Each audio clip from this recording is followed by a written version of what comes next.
greetings to you. How's everybody doing? So I decided to start earlier than scheduled today because I have a couple of videos that I want us to see. They're short videos, they're not long videos, but I just wanted to quickly go over them. I don't intend to stay for too long, max 2 hours. That's what I want to do today. So greetings to everyone. Thank you for your support on Dr. Damages yesterday. Really appreciate it. I felt the love, I felt the support. I don't take it for granted. Thank you all so much for being on the show with me. And thank you to all my new subscribers. For those of you that just subscribed, I want to say thank you so much for subscribing. To my returning subscribers, you guys are the best. I appreciate each and every one of you and your support. I really truly appreciate it. So we're going to jump right into it. So of course we're going to be starting with video still on the Natasha versus Akpabio matter, right? Everybody has had their own take. There's some videos I'm not going to play because I find it very annoying, but I'm sure some of you are caught up on it. But we're going to get into it right away. Let's hear what this guy has to say on Arise News earlier on today. Well, the dust is yet over allegation of sexual harassment put forward by Senator Natasha Akpoti-Uduaghan against Godswill Akpabio, the Senate President of Nigeria. Senator Natasha's allegation of sexual harassment was revealed during an interview on our show last week. Let me say this, Ayo. You know the situation we see in universities whereby a student is continuously being failed just because with the lecturer. That's what I've been facing in simple terms. Professor Kila. That is what I have been going through. Why did they have to pick on me to start the shift? There were other senators that in front of me that would have filled the seat. Why did it have to be me to fill in the seat at the far corner? But I will say this again. If you see where I sit at the back, there is a silent degrading of senators that, as they say, came from court. Yeah. We are made to feel as if we are lower than our other colleagues that resumed office and were sworn in earlier than us, even though we're all first-timers. Do you understand what I'm saying? Yes. I remember when I asked, initially, I asked why I was not sitting amongst my other first-time colleagues. Yes. And I was told that is because you resumed 6 months later. So it's almost like a punishment because I resumed 6 months later. Therefore, I have to sit or take seats or wait for my other colleagues whom we all run elections with together, even though we were rigged. It will be recalled that due to the feud between Akpabio and Natasha, which started last week when the relocation of the Kogi lawmakers sit in the Red Chamber without her consent delayed plenary proceedings for some minutes. The Senate have since decided to refer Senator Natasha to the Ethics and Disciplinary Committee of the Senate. Joining us now on the show is the Senate spokesperson, Senator Yemi Adaramodu. Good morning and welcome to the morning show, Senator Adaramodu. This morning on Take It Off Today, an incredible transformation on TikTok. Her weight loss video went viral with... Good morning, my dear sister. Good morning, my brothers who are there. All right. And you did a very fantastic job, and then I commend you for that. Thank you. Good morning, my brother. Thank you, sir. We've been looking forward to a response from the Senate. Anti your Garufai and Thank you, Senator. All right, okay, so we're looking forward to a response. Position from that already introduction that Senator, hold on, sir. Just complete my question. That Senator Akpoti-Uduaghan is going to be referred to the Ethics and Disciplinary Committee. However, before we get into the meat of the conversation, I just want an official position. What is the position of the Senate on sexual harassment broadly?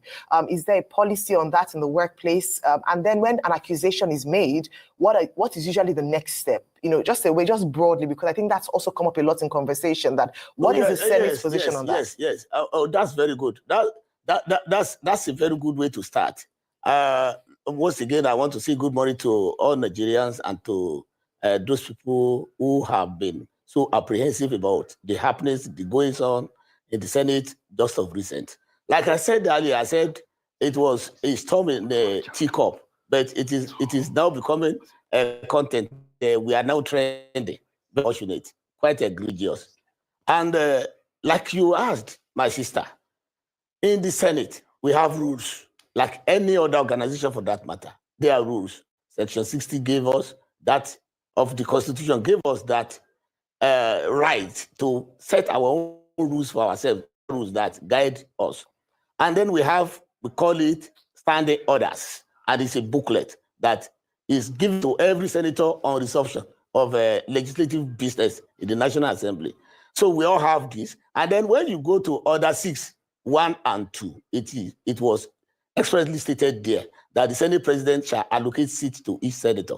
Then the second rider is that wherever you are allocated to, that is where you can be permitted, you can be allowed to even contribute. Like my sister even spoke about Order 10. Then you will count 6 before you can count 10. And when you even go to that 10, it says you can raise point of order on privileges. Yes, you can. But you have to raise that point of order when you are in order. So if you are not in order, you cannot raise a point of order. It does not mean that when the senator is in his own office, then it can be raising his point of order from his office. So it is like that if you are not well seated. So that day, what we are saying is that comply with the order. If you comply with the order, then you raise your hand, you raise a point of order. There is no Senate President that will not recognize you. If after complying, if after staying where you are supposed to be, and then you are now raising a point of order, and the Senate President is not recognizing you, it is the whole Senate that are going to upbraid the Senate President that, please, you have to recognize her. Right. And then from there, you can now make, you can now tell the whole Senate that where you are taken to sit, yeah, camera will not catch you if you want to do camera caching, or you cannot. Look at your senators. You hear how they sound. In a normal country, this man's supposed to be senator. He's just here to gaslight Natasha, here to clearly show his support for Akpabio. Bootlickers, none of them have balls to stand for the truth. The only woman that is trying to do work, that is shouting, they are coming here, giving media around to come and gaslight. Is this not a shame?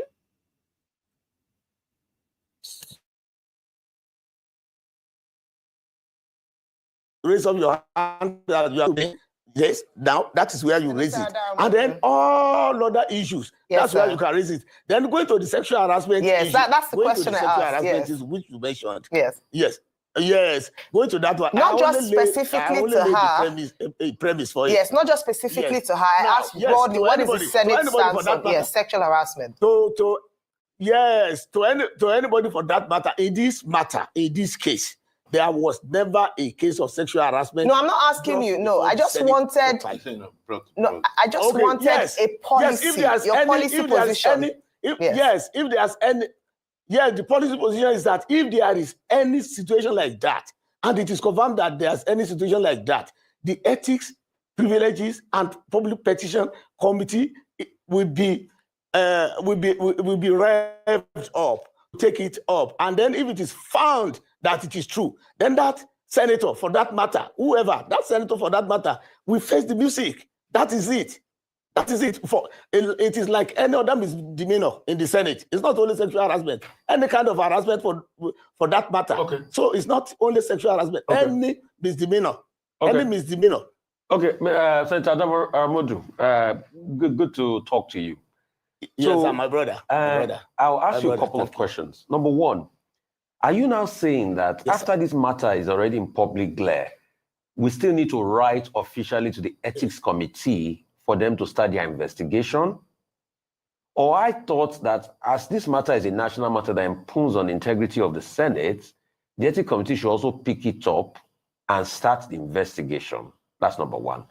Number two, I've been waiting for you to come. Welcome, sir.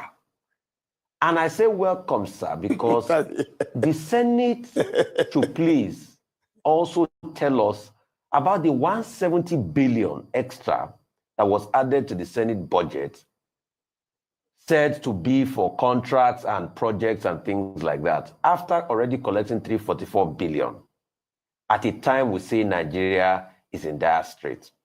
And I want you to react to Ireti Kingibe's statement that she made when she said that Natasha had told her, Senator Natasha Akpoti had told her that the Senate president had asked her to come for a meeting in a hotel. So that was number one person confirming that narrative. What would you say as regards that? 3 questions, sir. Number one, do we need to bring the case to the Senate? Okay. Yes. I can remind you as you go on. Yes, sir. Yes, number one. Yes, I will connect everything. So number one, the issue of bringing it to the ethics committee. It's like when you say some people have an AFRI at the motor park, that the court will just go and pick it from the motor park when nobody has made any complaint in the court, when nobody has sued, when nobody has brought any case to the court, or maybe either through the police or personally.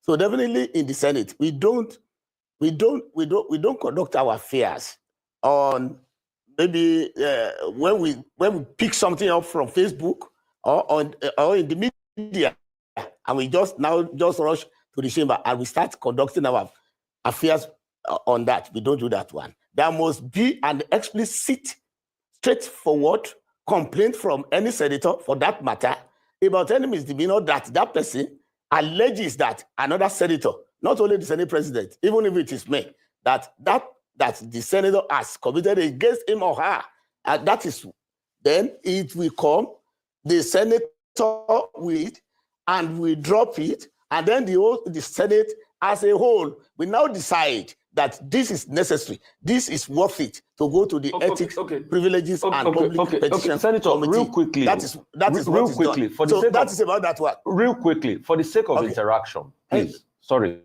Yes. Cases like sex for marks, they were issues that were social media generated and the documentary, and the Senate picked them up to investigate them. So what you are saying now, that this matter is not of national importance a lot to the ethics committee to pick it up. There was a petition. There was a petition. On that one, I can tell you. I was there. I was there. There was a petition.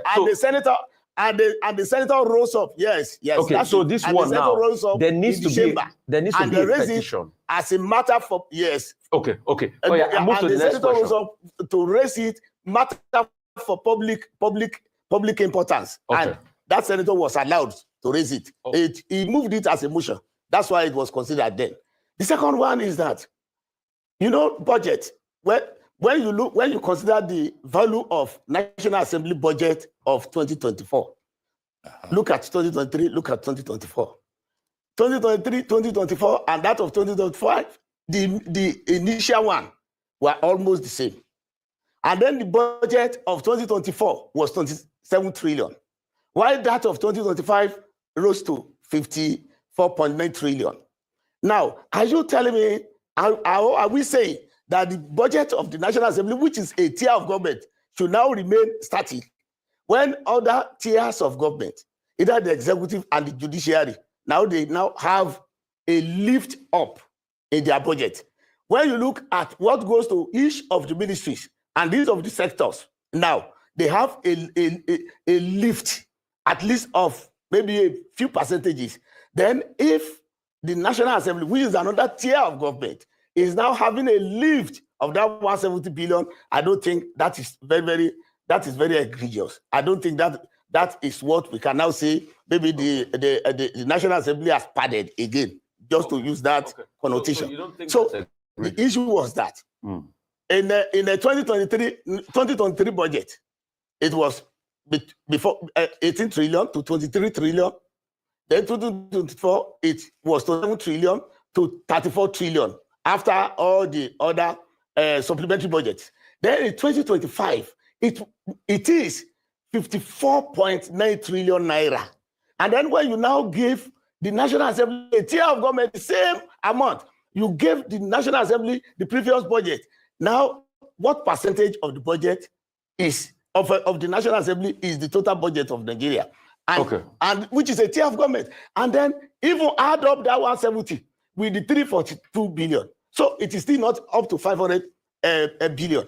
And then out of 54.8 trillion. So what percentage of it is not even up to 1?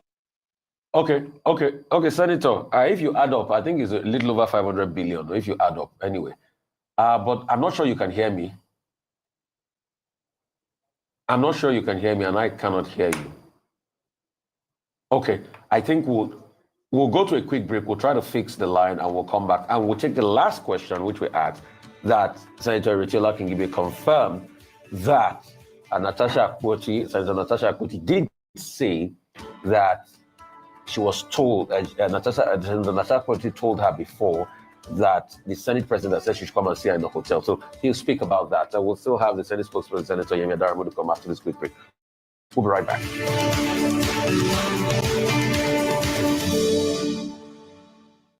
Okay, so we still have Senate spokesperson, Senator Yemi Adaramodu here. And the last question I did ask you, sir, Senator Riti Kingibe did confirm that Senator Natasha Akpoti had told her. Yes, I was going to that. That they saw in an hotel, that the Senate president was going to meet her up in an hotel. So what's your take on that? Well, I cannot have any take on that. Is Senator Riti Kingibe that if she said so, is the only person that can have a take on that. But is it part of your Senate ethics for the Senate president to be meeting people in hotels, fellow members of the Senate in hotels? Is it, female member, is it part of your Senate ethics? That question... I'm just asking, is it part of your Senate ethics? Like I said, no. Like I said, you said Senator Riti Kingibe said so. And I don't know in what context that Senator Riti Kingibe said that. Let me give you the context. I'm not sure whether it was true or not. It's in the context, I'm not sure whether it is true or not. It's in the context of but all I know is that if there is any oversight function anywhere, we do go to do oversight. And then if I like I said, I don't know in what context. I don't know in what context. Not in any hotel. I know the Senate president will not just invite another senator to come to an hotel. So I didn't listen to that interview. So that's why I said in what context that I cannot just be commenting on a context that I'm not aware of, that I don't even know anything about. And I didn't even hear that one from Senator Riti Kingibe because I watched that interview about 3 or 4 days ago. I watched it. So I didn't see, I didn't know the time. I didn't know the time that she said so. So that she confirmed in her, I don't know. So that's between the two senators. It's not, that's not for the Senate. Senator, for the Senate. That's not for the Senate to be deceived. Senator Adaramodu, I don't really know. And I'm not sure. I'm not sure that Senator Riti Kingibe, that was what she said, because I was listening to the interview. Senator Adaramodu, the tape is there. There's an empirical fact that she said it. It's also been reported in many dailies. If you don't have the tape, you can go and watch the interview again. Thank you. Professor Killer. Senator Adaramodu, good morning again to you. Clearly... Oh, thank you very much. Yeah. Clearly there's a rift in the Senate between the Senate president and another senator. Shouldn't you and other senators, the whole of the Senate, trying to make peace between them? Should that not be the instinctive step to take? Yes, close to that. That's a very good. Yes, go ahead. That's a very good. Suggestion. That's a very good suggestion. Yes, we did make peace on the floor of the Senate on February 20, last week Thursday, when this incident occurred. And what happened was that immediately Senator Natasha Akpoti raised her voice, or that she wanted to talk even while she was not sitting where she was supposed to sit. And she was raising her voice. Even the Senate president, instead of muting her own microphone, he did not do that one. He allowed her to maybe just express herself. Then other senators were now pacifying her. Sit down, don't do this, don't do that, including the minority leader of the party that she belongs to. So definitely the Senate and the senators, they have been making peace with that and on that. And fortunately, when the Senate reconvened on the following legislative day, Senator Natasha did not come to the chamber that day. And then the Senate raised the issue that generated throughout the weekend and the previous week. That was when they said the Senate resolved that, okay, because the ethics, privileges, and the public petition committee is the one that we now call the senator involved, talk to her, advise her, if necessarily teach her, tell her what to do. And then that will be the end of it. And in fact, the Senate caucus of Kogi State, on behalf of Senator Natasha, had rendered an apology, which the Senate has even already taken. So the next, maybe a few days after, 2 or 3 days after, our sister now came to arise and now maybe started another topic entirely. That is what now brought the present fiasco to the fore. To the fore. So the Senate, yes, on its own would have sorted everything out in that way. That's why I said the initial thing was just a mere storm in a teacup. It would have, because but Senator Daramodu, like any assembly, it's not a graveyard. Yeah, Senator Daramodu, yes, now that we've gone past the storm in a teacup, yes, and we have a national salacious crisis or drama going on, knowing your fellow senators, 108 of them left, we're making 109, including yourself. Yes. Knowing them, do you think some of them will be gracious, courageous, concerned enough to come up with a petition in the next few hours or next few days? Or you think they will just leave it and life's on? My brother, all senators are equal in the chamber. All senators are equal in the chamber. Yes. There's no senior, there's no junior. Yes. We are all voted for. We all are representing our constituencies in the National Assembly. No senator must be very timid to the point that if he or she has anything to raise on the floor of the National Assembly, that he or she should not be able to raise it. No senator should be. Nobody is tied to the purse string of the other person. So the issue of maybe my colleagues might be maybe timid not to raise whatever they wanted to raise. Is it out of timidity that even our colleague, our sister, Senator Natasha, raised all the allegations she raised? Is it out of timidity? It's not. It's not out of timidity. She wanted to raise what she wanted to raise. Initially, I said it. I said, if we are not going to be creating content so that we be trendy, and the content has already been created now, and we are trendy. So if we are not going to do that one, what we are supposed to raise on the floor of the National Assembly, in the chamber, would have been raised. And if our sister had anything, any issue, any axe to grind with any senator, be it even myself or the Senate president, if she has orderly behaved or properly got seated that day, she would have raised up her hand and raised whatever she wanted to raise. But the issue now is that when something is in the public domain, like my brother, my brother Rufai said, that now can't we just take it to the National Assembly and then start deliberating on it? I said, no, we cannot. Because we do not do our legislative business right from on media or pages of newspapers or on Facebook. We do not. So it is only what is before us that we talk about, that we debate. And then all of us, like I said, we are all equals. Either you are a female senator or you are a male senator.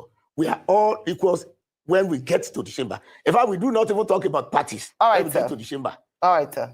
All right, so very quickly, I don't know if you've seen a statement made by the president of the 8th Assembly, Dr. Abubakar Bukola Saraki, in a statement titled, Akpabio Natasha, let's protect the institution, not individuals. In fact, he used the opportunity to talk about his own experience while he was Senate president, saying that at the time he subjected himself to appearing before the Ethics and Disciplinary Committee, and that he was also able to step aside and allowed his deputy preside when the matter came to the chambers for debate. Would you suggest that once the petition has been delivered to the House, to the Senate, that it would be in the best interest of the integrity of the for Senate President Akpabio to step aside whilst the investigation is ongoing, just so that there's fairness, equity, and to allow due process take its place? Oh, thank you very much, my great sister. Senator Senator Bukola Saraki, the former Senate President, yes, he could have advised the way he has done. Ordinarily, even while as Senate President then, there were so many allegations, either by senators, either from outside the Senate then, even targeted against him. And then there was never a time that he had to step down for investigation to be carried out. But in this matter, like I said, there is presently no matter before the Senate. Only the only matter that is before the Senate now is the matter between Senator Natasha and the rest of the Senate that is not complying with the standing order of the Senate. That one is there. Then no other issue. Then if there is anything that comes tomorrow or any day for that matter about any senator in the National Assembly, be that senator the Senate President, the Deputy Senate President, or myself, then the Ethics, Privileges and Public Petition Committee, once it is referred to them, so it is that committee that is going to determine the mode that by which it is going to treat such a petition. And then because it is going to be taken as an internal, it is an internal affair to the extent that it is a senator versus another senator. So, and you know that in the Senate, which is the hallowed chamber, we enjoy that kind of absolute privilege. That whatever we do, whatever we say within the Senate chambers is not actionable in court. So because of that, the ethics and the Public Petition Committee, they know that one.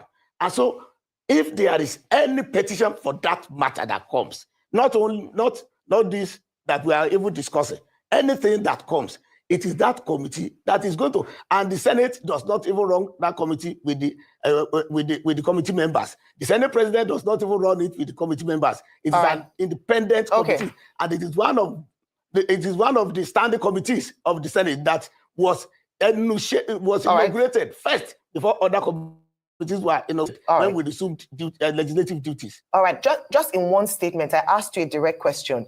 Would you advise the Senate President to step aside whilst the investigation is ongoing? Over what? Just yes or no. If it does come to the Senate over this matter, would you advise the Senate President to step aside if the matter comes in for fair investigation? My voice does not matter. It is the voice of the total Senate that matters in that. It's the voice of the total Senate that matters. My voice does not matter in it. So we ask that question from the old senators, 108 of us. All right. Thank you so much for your time. Spokesperson, a spokesman in the Senate, Senator Yemi Adaramod.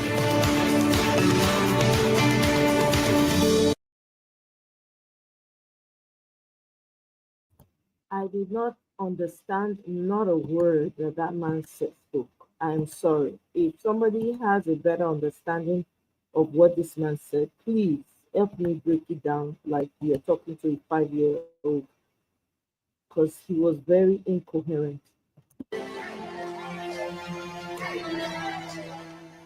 Deputy Chief Whip of the Senate, Oyekachi Nweboyin, has rejected former Senate President Bukola Saraki's suggestion that the current Senate President Godswill Akpabio should submit to an open investigation over sexual harassment allegations. Nweboyin, who represents Ebonyi North Senatorial District, argued that Saraki's comparison of his own case to Akpabio's was a misplaced priority and a flawed analogy. Nweboyin contended that while Saraki's call for transparency was noted, the circumstances surrounding the allegations against Akpabio were vastly different from those in Saraki's own past case, which he described as unrelated in context, substance, and motivation. Saraki had previously urged Akpabio to ensure a transparent investigation into the sexual harassment claims made by Senator Natasha Akpoti-Uduaghan and to appear before the Senate Committee on Ethics, Privileges, and Public Petitions for a fair resolution. He also recalled his own experience during his tenure when he faced allegations regarding customs duties and willingly appeared before the Ethics Committee to clear his name. Joining us now to further discuss the allegations of sexual harassment against Senate President Godswill Akpabio by Senator Natasha Akpoti-Uduaghan and the calls for an independent probe by ACF. Senator Saraki is Deputy Chief Whip of the Senate, Oyekachi Nweboye. Senator, I want to say thank you very much for joining us today. Thank you so much for having me. And it's pretty straightforward. Hey, did you know that SMUD is now paying Sacramento homeowners thousands of dollars upfront to put a backup battery? Although you are saying that these are quite different apples and oranges. But the question is this, as they say, if there are allegations of this grave nature, don't you think that investigations should be opened and the ethics committee of the National Assembly, or to be very precise, the Nigerian Senate, should look into this matter, and rather than just probably tossing it aside and saying that these are apples and oranges, comparing the issue of Bukola Saraki as it then was when he was Senate President and the present Senate President, Godswill Akpabio? Well, thank you so much for having me again. Remember last week I was here to clear the course as to what happened at the plenary between Senator Natasha and the Senate, not the Senate President. Because what transpired was a complete violation of our rules by Senator Natasha, and the Senate Chief Whip called her attention to that, and the Senate President, who is the chief law officer of the Senate, how to enforce the rules of the Senate. So it's very important to keep the record straight. This matter started between Senator Natasha and the Nigerian Senate. But it has blown beyond that already. I'm coming. Now, a few days back, we had another version of this story where the same person abandoned the fact in issue to talk about another thing. However, before I go in there, let me react to the submission of the former Senate President. I would do respect to his office. He knows very well that the facts of the two cases are not the same. His case was a case of importation of official vehicle. This is a case of violation of the Senate rules, and a committee on ethics and privileges have been set up in line with our rules to look into it. So there is no point relating the two because they are not the same, but the facts are that. Now, on the issue of sexual harassment as alleged by Senator Natasha, as God will have it, I am an eyewitness. And like I posted in the social media, I narrated what transpired. On that fateful day of 8 December 2023, I was among the senators that attended the birthday ceremony of the Senate President. Right from the Victor Atta Airport, I drove in the same vehicle with the said senator, with her husband. In fact, I was in the front seat while the senator and her husband was at the back seat. We attended series of programs of the Senate President within Uyo Town. At the end of the day, we moved to Ekotekbene, the hometown of the Senate President. I remember very well, as we were coming down from the vehicle, she was complaining of her shoe penny her that made her and her husband to stay back while I rushed inside the building to join other senators to inspect the building of the Senate President. I must tell you for free, and that is the truth, Senator Natasha never joined us inspecting the buildings of the Senate President. She was seated at the parlor with her husband. The Senate President took us around, took us to the chapel, and called those who are Catholic senators to join him in a Holy Mass. We celebrated the Holy Mass, and at the end of the day, ended up in her garden, and he hosted us. There was never a time the Senate President touched Senator Natasha. There was never a time the Senate President told Natasha, oh, you like my house, I will come back here to have a good time. That never happened. And Senator Natasha knows that very well. So it is disheartening and unbelievable for a senator of the Federal Republic to act of mere provocation simply because you were given a new seat and probably your committee was changed to get up to lay a false allegation against a man that is old enough to be your father. Up till now, I'm still in shock because it's unbelievable. All right, Mr. Nweboye, you... And let me cap it up. from the house of the Senate President, I still drove in the same vehicle with Senator Natasha and the husband. I was still in the front seat to 4 Points Hotel, where we all lodged. The following morning, I was with the husband.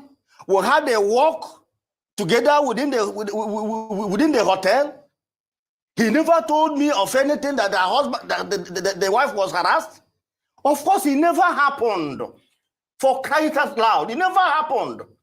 The Senate President never had a handshake with Natasha in his house, let alone toasting her. And think of it. How do you think a sane man will toast a married woman in the presence of over 20 senators, in the presence of her husband? Come on. This is unbelievable and should be condemned. All right, Mr. Nweboye, you've made it clear that you're an eyewitness. I was there. You've stated what you witnessed. With over 20 senators. Senators time we was there. I can name them. It's clear that the point is you said you're an eyewitness, and that's completely fine. And like Aaron mentioned, even though it was a different context with Bukola Saraki, the fact that you witnessed this and you're saying that it didn't happen, then you should probably be at the forefront pushing for transparency to clear the name and the allegations as opposed to... Of course, this allegation is issue? not before the Senate. As far as I'm concerned, it's a hearsay. Senator Natasha never, since 2023, where this alleged harassment happened, she never reported this to the Senate. But why are you against the call that's being made by Bukola Saraki, if now you've confirmed that you witnessed it and there's nothing to hide? Let me tell you something. We have rules in Senate. It's only when you present an issue at the plenary that Senate can set up a committee, not on a hearsay. Bukola Saraki that's a personal opinion. He was a Senate president. He knows the rules of the Senate. He knows who can't act on hearsay. It is a hearsay.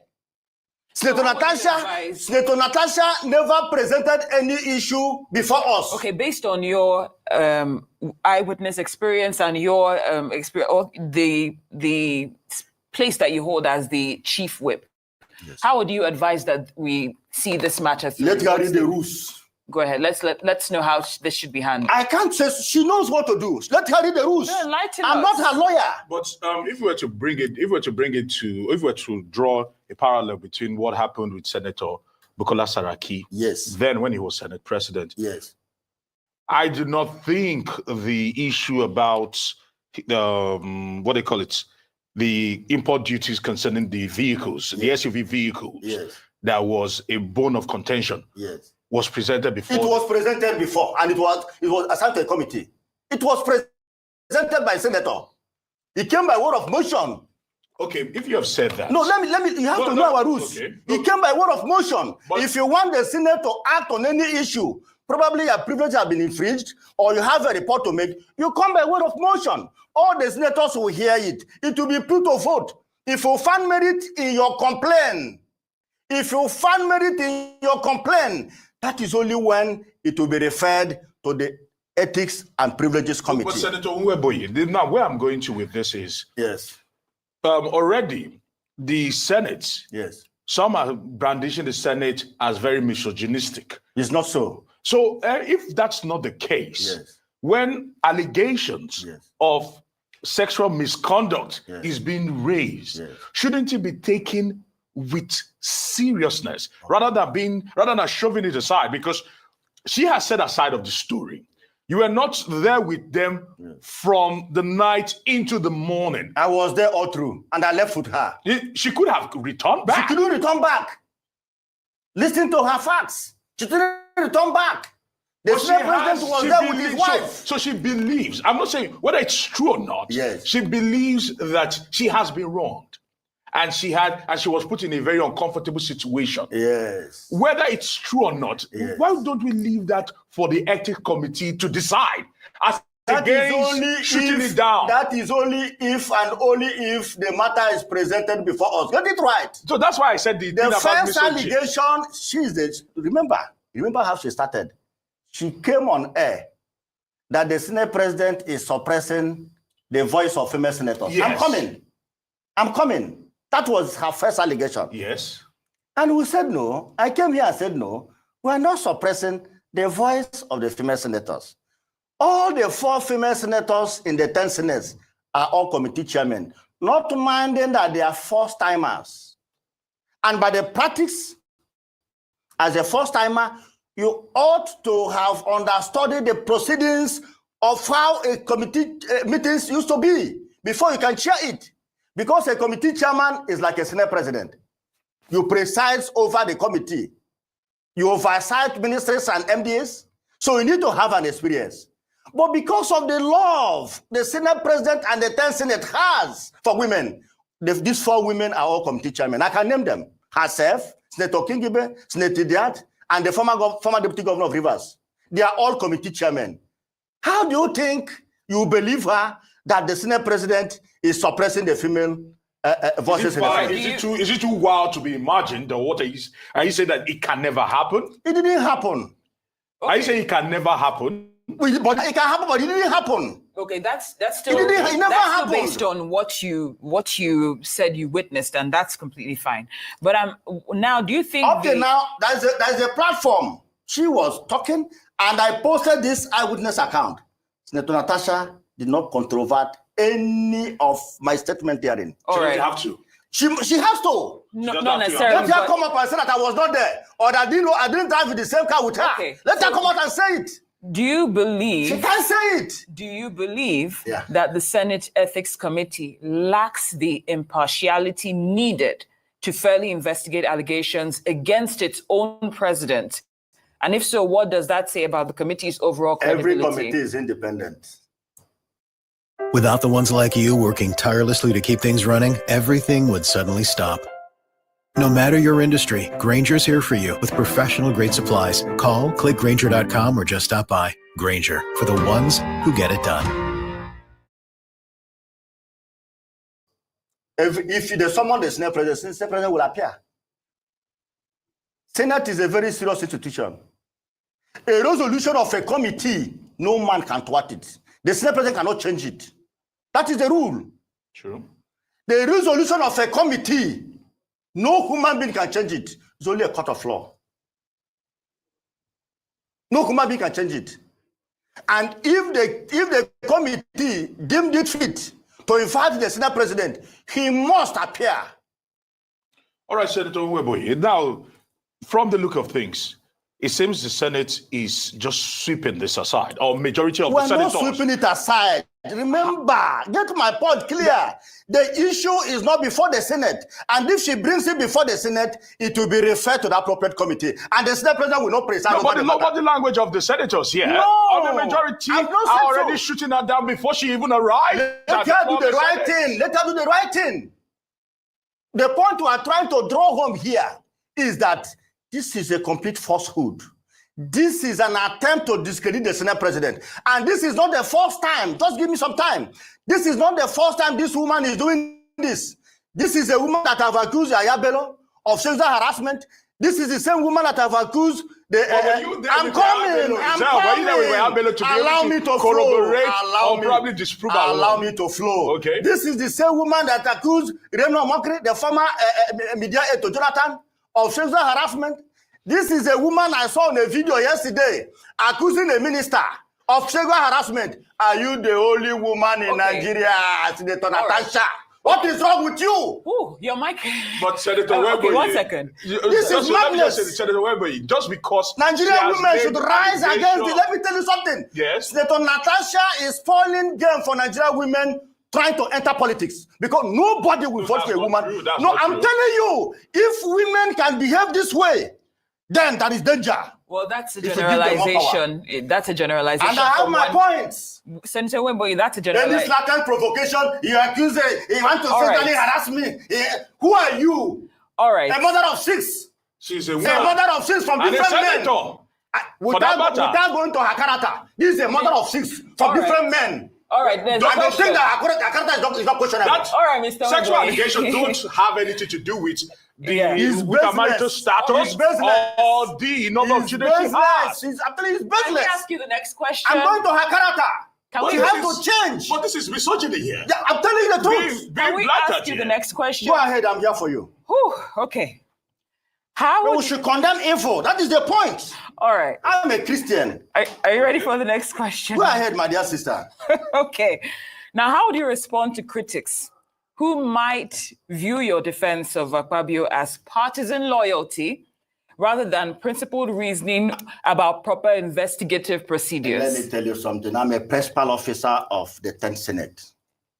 So I owe the Senate the duty to set the records right, not being loyal to one man. The Senate president is my president, yes, but outside that, I have that responsibility to tell Nigerians all I know as to what is transpiring in the Senate. And that is what I'm doing, so that the public will not be misled.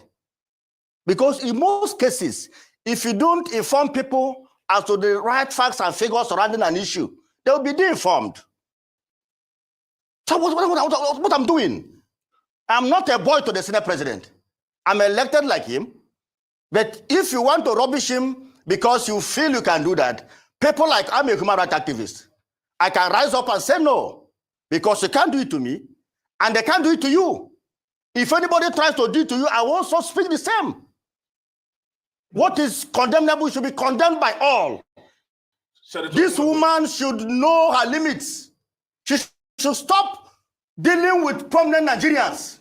If they do it in her mother's country, we don't do it here.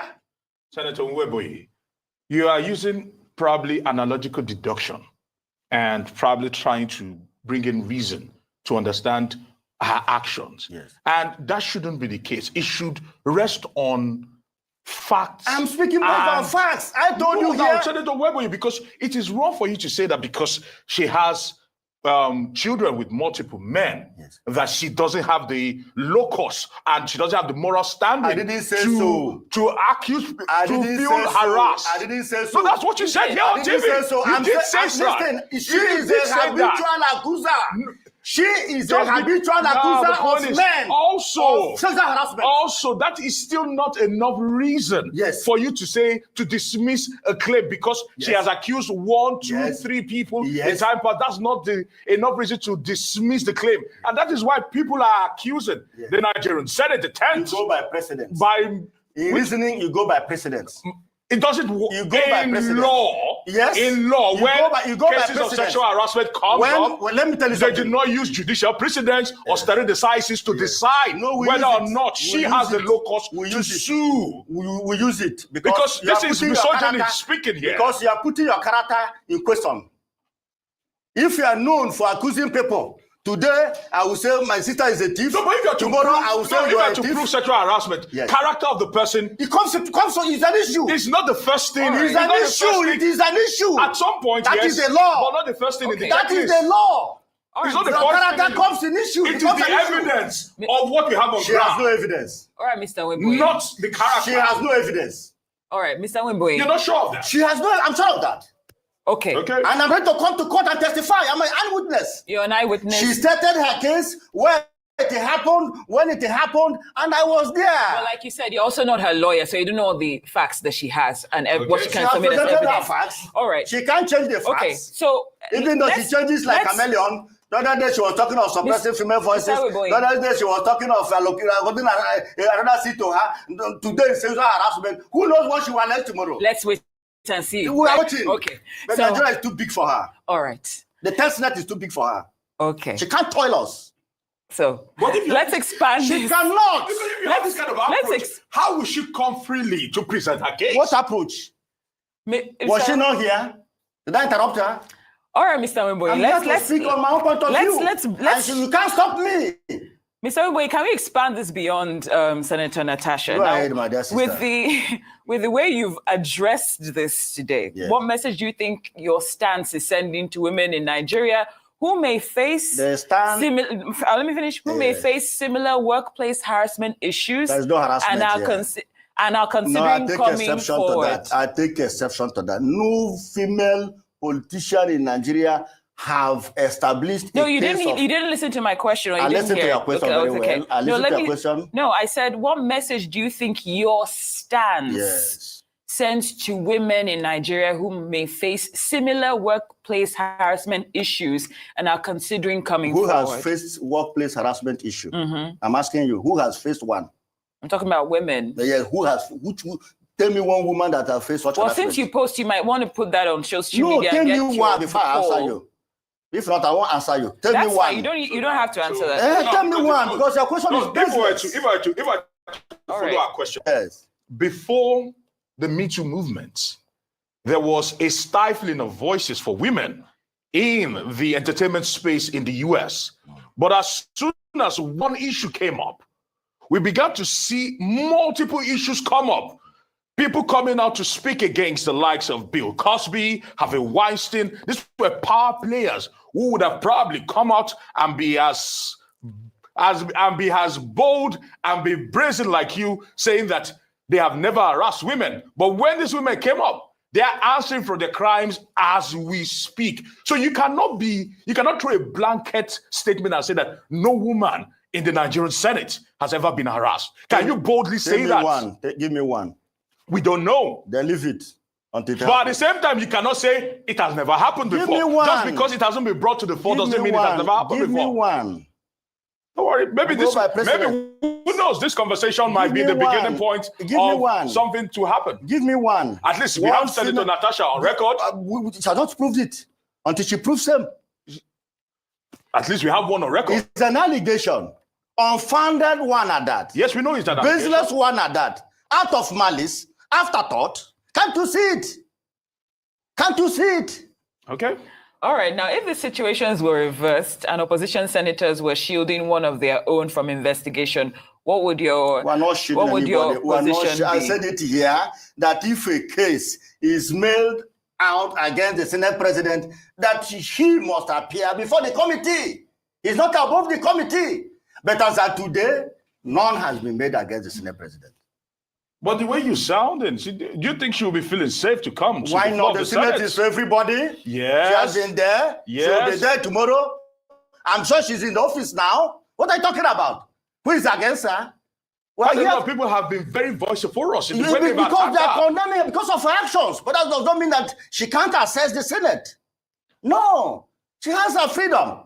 She's a Nigerian. Yes, she is elected senator. But what we are saying is that her attitude is unbecoming of a senator of the Federal Republic. That is the point. Take it home. Okay. All right. Well, we're going to go home now. Thank you so much, Deputy Chief Whip Onyekachi Nweboyi, for your take on this. My. Hey! Hey! Oko bioko. The matter wear khaki trouser and leather. This Onyekachi, anybody wey know, make they send a message. Hey! Women, you better get ready. Now they hear. This is why women do not have a voice in Nigeria. I dey talk yesterday. Some people come send me message. They tell me say it's not every. Is it not clear to everybody? Look at the sound of oppression, how loud it is. This man sat down, put his two ugly lips together with his putrid tummy to tell you that there is no assault, like he is there. He made himself a voluntary witness. Women of Nigeria, una must mount una guard. As they say in Nigeria, una must mount una guard. You see this madman called Onyekachi, now madman. He needs to go back to the jungle he came from. Hey! Oh, Salobwa. Person marry this one, put for house. So this one said go get children. You see how toxic behavior they become trend for Nigeria. No wonder. Na touts, na full una Senate. Agberos and touts.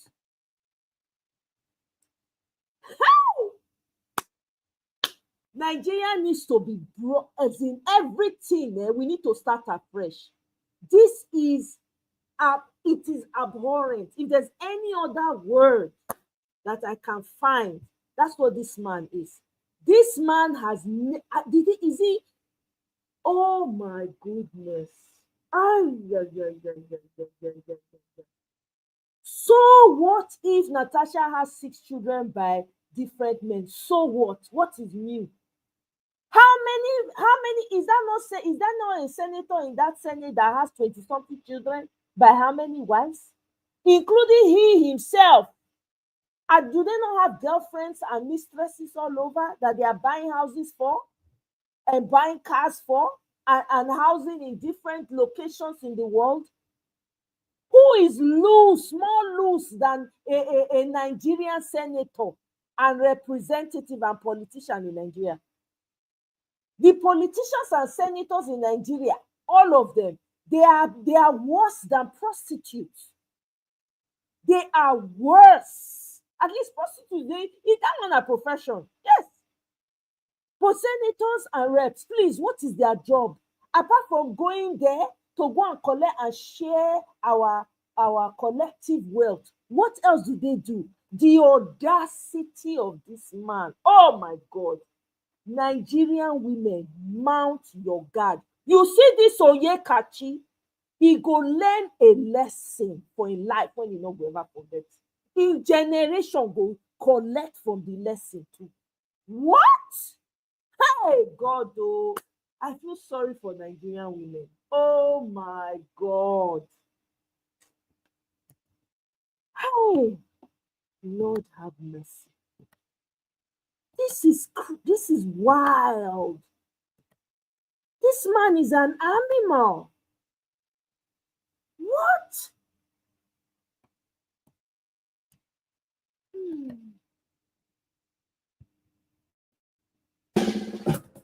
Saving money.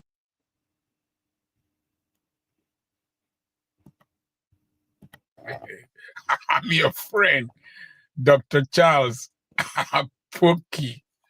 I did a video in this cast some time ago, and I said I suffer from gynophobia. I naturally fear women. They're nice people, very wonderful people. But you must cultivate an attitude of relationship with them. I want to read from Sirach chapter 9, verse 9. Sirach chapter 9, verse 9. You can see Sirach in Roman Catholic Bibles and some ancient Bibles in some denominations. In Sirach chapter 9, verse 9, it says, do not, one, ever sit with a married woman. Do not ever sit with a married woman. And don't share meals or indulge in wine with her.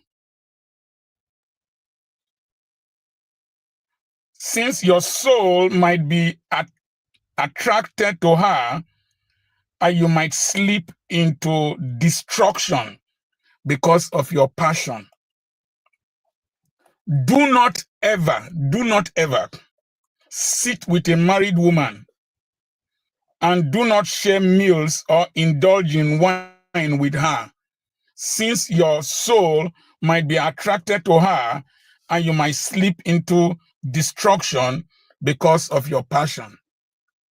In 1 Thessalonians chapter 5, verse 22, it says, abstain or flee from any resemblance of iniquity. And Bishop Sam Oyede would say, lead me not into temptation is easier than deliver us from evil. And Dr. Poki will say in Robo language, Kenomake is better than Agerio. That is,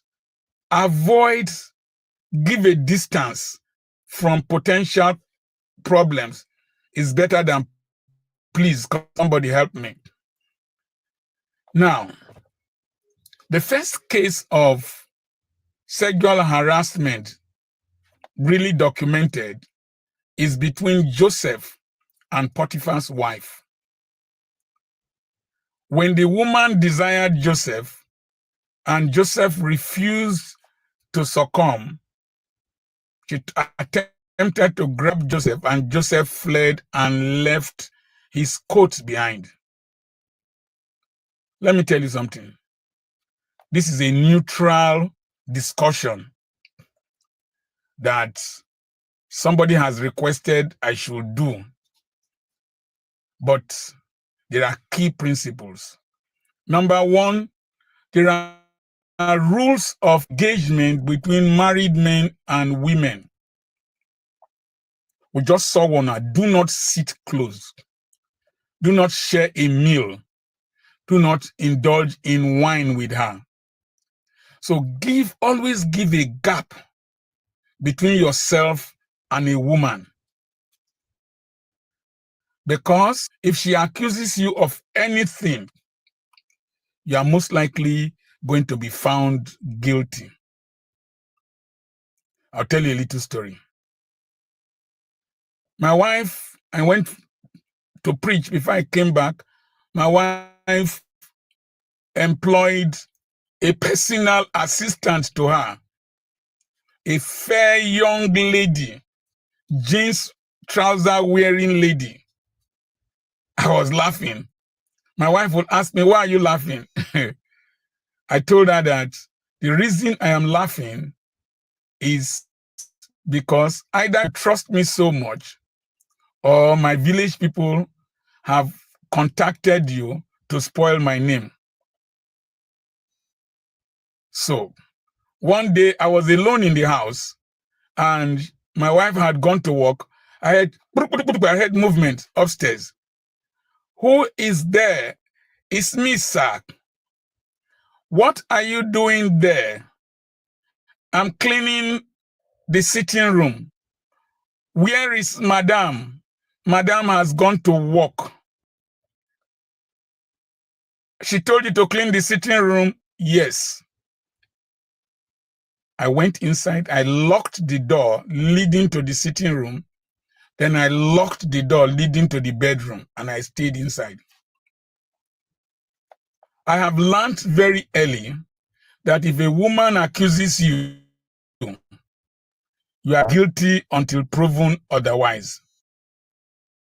And so try as much as possible to keep a distance between yourself and an unmarried lady and a married lady. Keep a distance.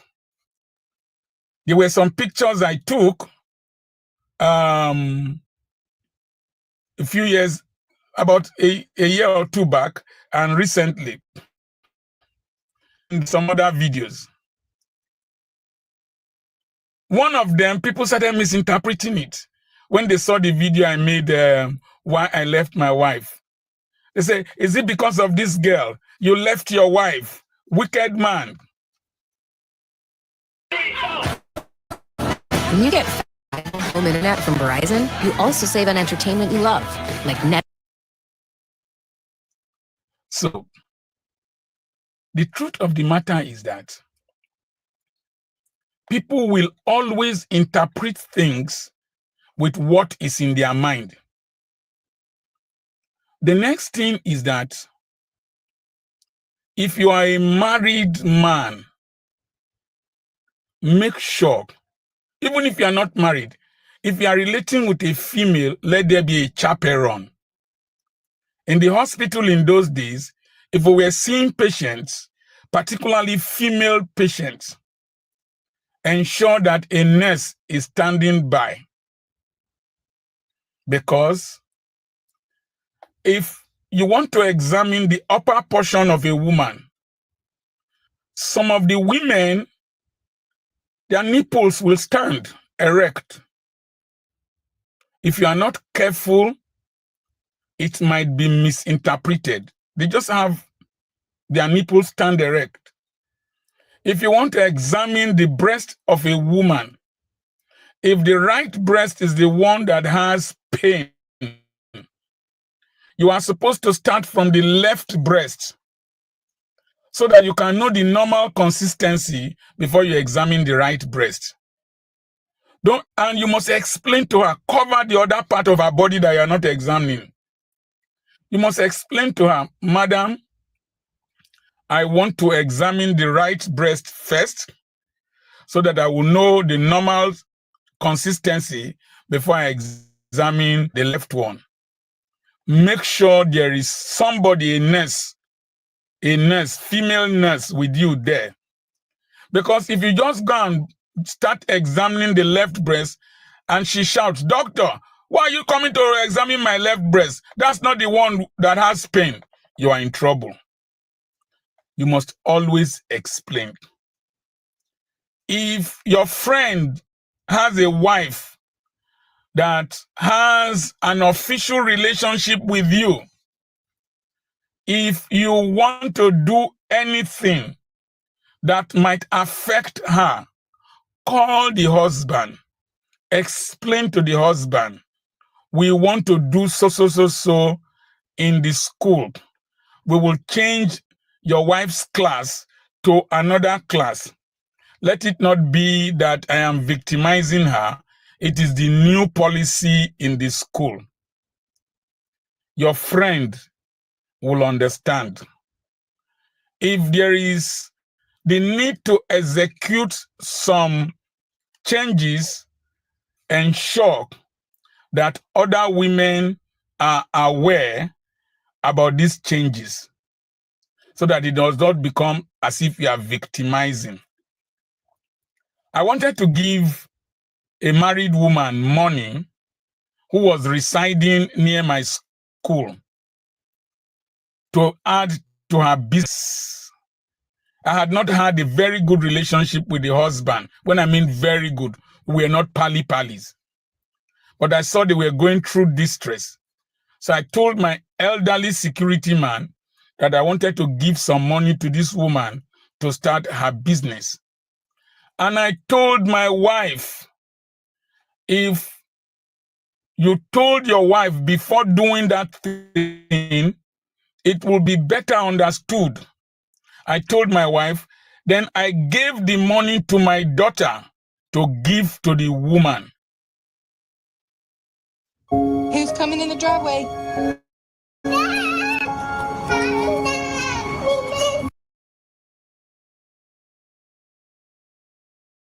Will save you crisis. If not, why are you giving money to my wife? Have I become so poor that you are the one giving money to my wife? Don't hold meetings alone with women. Married women, single women, let there always be a witness, particularly a female, and more than one witness. Don't hold meetings with women in hotels. Don't hold meeting with women in hotels. Okay, my travel brought documents to me in my hotel. We went to the reception. We looked at my travel documents. As I was seeing her off, I made sure that my PA was with me when we saw her off. One Uber taxi came to carry her. Surprisingly, I didn't know that the Uber taxi driver knows me. This is far away Lagos. My PA was there and with me before she entered the taxi. If I carry women who are not married to, they are not my wife, not my family members, they usually sit at the back seat. At the back seat. I don't give lifts to women, because if you give lift to a woman and you drop her and she grabs you, "Pay me the money I used to service you last night." You cannot, you go explain, tire. You go explain, tire. So as a man, in a nutshell, try to avoid unnecessary proximity to women. If you work together with women, make sure you have a chaperone, you have witnesses. You as a woman, if you are going to see a man, make sure you go with a chaperone. Go with a chaperone. I have a female pastor who does that. She has somebody that always accompanies her, and that is very good. You are protecting yourself from people. Now, it is very difficult to defend a man who is accused of sexual harassment. Who is accused. if Bathsheba yes, had said that David sexually harassed her, no person will believe her. So don't defend any man. It took the prophet of God to come and convict David. Don't defend any man. That idiot in between our legs is not born again, has no sense of its own. When it is erect, your brain is soft. So don't let your erection give you direction. I've always said that. Make sure you protect yourself. I told you the story of my nurse that was traveling with me. And then I was still young, and she sat in the front seat. Contrary to, it is later I learned these rules. And the skirt shifted, and I looked. Planning to move? Join families who discovered a smarter, more flexible way to move with pods. And I concentrated. My mind said, look again. And I looked, and evil thoughts started passing through my brain. Just branch a hotel with this girl. Nobody will know. Your wife is at Enugu. Nobody will know. God help me. I concentrated. I started speaking in tongues. God helped me. I got to Enugu safely. Nothing happened. After many years at Binez Hotel, she came with her 3 children and knelt in front of me. He said, told the children, see the man who made me who I am. Assuming I had crossed or tested the microphone, I would have gotten into trouble. The second look is the most dangerous look. The third look is the final look. Try as much as possible not to look. If you look, remove your eyes. Plead the blood of Jesus over your life. The higher you go, the hotter you become. The higher you go, the easier you think for that women will fall prey to you. And really, they come towards you. Like as Drosophila melanogaster is attracted to fruits. They will come. They will come. But if you have common sense, flee. The Bible says flee. Boso. Sare lo. Sare. Run and leave your shoes, if possible. Tiger said he thought he could get away at a certain stage, that he was invincible, or there's nothing that people will say. According to Sirach, he said, lest he pulls you down to your destruction. So be very, very careful with women. That is all I have to say. I don't know whatever transpired. I don't know whatever they said.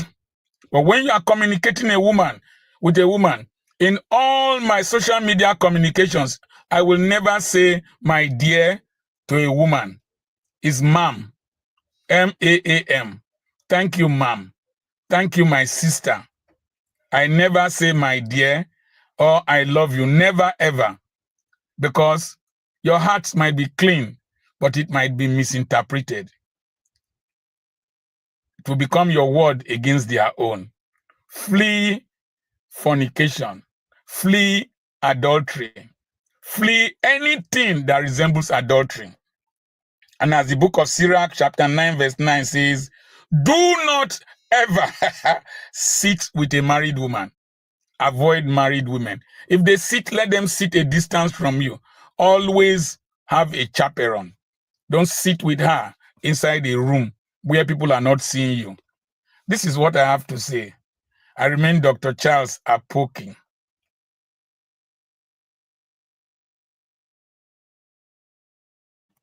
And the church says, amen. I bring that one come from Amona here. I use and take douse the previous man when he come talk for Arise News. That man, Oyekachi, wherever he came from, look at him. Aggressively defending the indefensible. Aggressively defending the indefensible. After that toxic gaslighting. I had to bring up Dr. Apoki. I'm glad I found the video. Eh? This is insane. This man is defending someone who has lack of self-control. Eh? They're asking you a question. You are deviating. You are gaslighting. What was the purpose of that interview? To come and make Natasha look bad? Forget. Oh, we stand with Natasha like Iroko tree. Nothing they happen. Una time they come. Una no worry. What una they do? Look at the audacity. The man is even threatening and saying that she's going to spoil it for other women. Are you okay, Onyekachi, or whatever they call your name? Hey, I don't blame you. The Nigerians I blame. I don't blame una. If you welcome, oh my sister, you look good. You look sharp. Your face is shining. You need to tell us, this your skin what's the call recipe skin regimen. How now? You look Sis, sharp. good evening. In fact, I'm having headache. I'm having headache.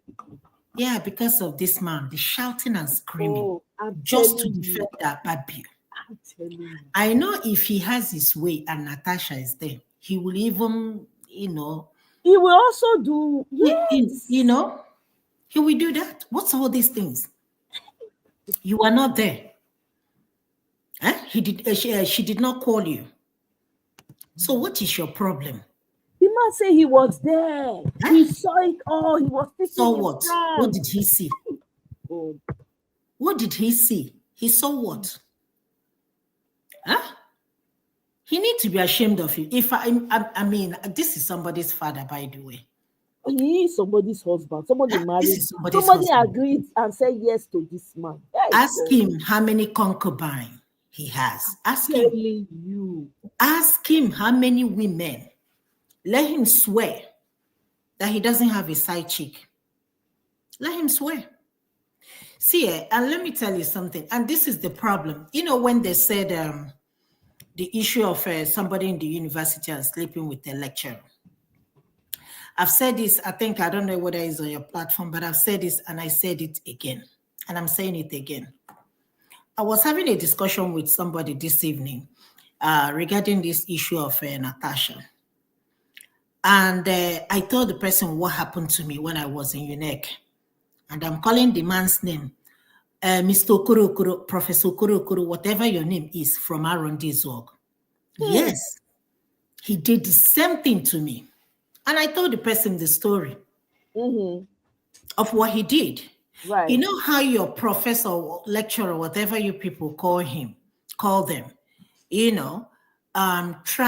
tried so many times to get me, but he got me. And how did he do that? We were writing exams with my friends. Four of us always sit together. And he was behind me and took my registration number. That was all it took him. After the exam, I didn't see my paper. Everybody saw their grades. I did not see mine. So I don't have no choice other than to go and ask him. And he said that he doesn't know. If I don't see my grade, that I have to retake the class. Can you imagine? Just like that, out of nowhere, my paper got missing. I tried to convince him. Look, as I'm talking to you, I had to go through my phone because one of my classmates from Arundizog sent me a picture of him. And what I said to him, I said, I hate this man. Look, I don't know if you can see him. No, that's him wearing a abada. No. Yeah. I don't know if you can see but he's wearing blue, something blue. Yes. I don't know if you can see. And the person was like, at this age, I said, yes. Hi. When I mean I hate this man with everything in me. I begged this man, but even including, I went to this guy because they're from the same place. He said, oh, if you had begged, he said that you need to repeat the class. What? And I told him, I said, it's not about repeating the class. But after repeating it, what's up? Because I know I wrote the exam. Everybody knew. My friends, they all knew what's up. I begged this man, I'm not saying this thing out of, I got bear me witness. Okoro, Banking and Finance Department at University of Nigeria, Enugu campus. And he told me to go and pay for, go pay for a room in the hotel. Jesus. And I'm not lying. This is not, I'm not exaggerating. And then he come and tell me. I said, God forbid. And just is with all my full chest. And I'm telling you this story with all my full chest. I argued and argued and argued. God bless my friend Chinyere Dike. Chinyere said, no, Ify, because all of us sat together. Chinyere said, no, Ify, we're not going to do it like that. I'm going to tell you what you're going to say. Chinyere is from Akko, Enugu State. And she said I should tell him that I'm a married woman. That if you're married and you sleep, if you're a married woman and you cheat on your husband, you will go crazy. That we were dedicated to an idol. Omoyede was my savior. Not only that, I still had to give him 10,000 naira then. Oh my I God. retook the class. Not only that, I retook the class. And scored it. He gave me a B. I retook the class because that class almost kept me 1 year extra. Yeah. Hey.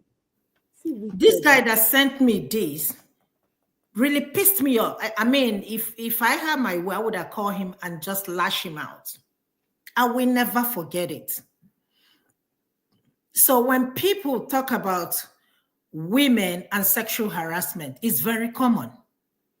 It is 99.9% of women in Nigeria. This is her truth. Let Ababio come out and tell his own side of the story, because him keeping quiet means that there is something that actually took place. Exactly.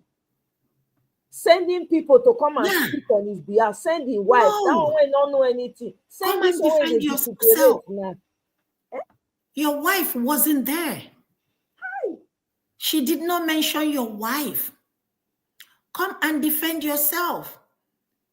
Let you people go to your ethics committee or whatever committee you people call it. No. So he's just telling me something that the woman is telling the truth. Yeah. I believe her 101%. I believe her. I believe her 101%.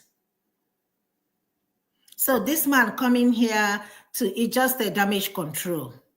That's all it is. Women protesting. Some of them don't even know what they're protesting for or what they're protesting against. If you look at that signboard, it's just the same handwriting. Somebody wrote all that and gave them. Go ask them what happened. They don't even know. And this is the country we live in. This is our country, Nigeria. Out of 100 and something senators, you only have 4 females. Only 4. You are indirectly calling this woman, PPT. You are indirectly. What does her marrying 10 husbands and having 10 children, what does that got to do with that? Exactly. What does it have to do with that? Does that compare to the criminals? You're talking about criminal men we have in the Senate? You're talking about criminal. What about this? What's this guy? Is it a machine gun? There is one guy. I don't know whether it's House of Rep. He married 4 wives with 20-something children. He still has now in the Senate. Yeah, it's okay. He's from the north. Yes. And nobody's saying anything. You people have a lot of concubine. Look at the girl, that was trending over the weekend with the Bonner boy. I was talking to somebody today. He said, called one prominent man that has an oil well, that he's the one that bought her the Lamborghini. Our money. Right. Yeah. I don't know, but it's not fair. Yeah, because of women like that, other people think that everybody's like that. Everybody's not like that. Everybody's not like that. So women go through a lot. There is this guy I fought with, what's his name? Dr. Damage's show. During the presidential election, he called the vice president, called her a shawu. I say, on what ground? I said, were you there? Exactly. And I asked him, did she sleep with your father? I asked him. It's just a question. Did she sleep with your father? It's a yes or no question. Did she sleep with your father? If she did not sleep with your father, you do not have no reason to call her shawu. Exactly. And that this person said this. I said, he said, she said. Show us proof. Exactly.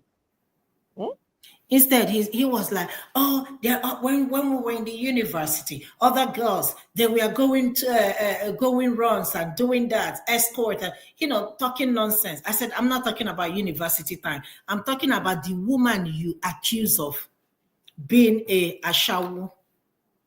Did she sleep with your father? Then he went off on me that I owe him an apology. I said, I don't owe you anything, and you will never Jack, get you it don't from owe me. him, Jack. You didn't accuse him. It was a question. It's either yes or no, or I'm not going to respond to that question. I said, it's okay to support who you want to support, but don't accuse somebody of something that you cannot prove. Exactly. If this woman decides to sue you tomorrow, you don't have no proof. Exactly. Natasha Akpoti, don't poke that woman because I'm sure she has a proof.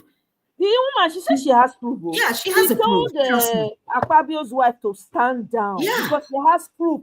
Guess what? It's going to get messy. These people don't know. They are digging. Let me announce to these Senate people, in case they are watching me by the wayside, on the roof side, and by the mountain.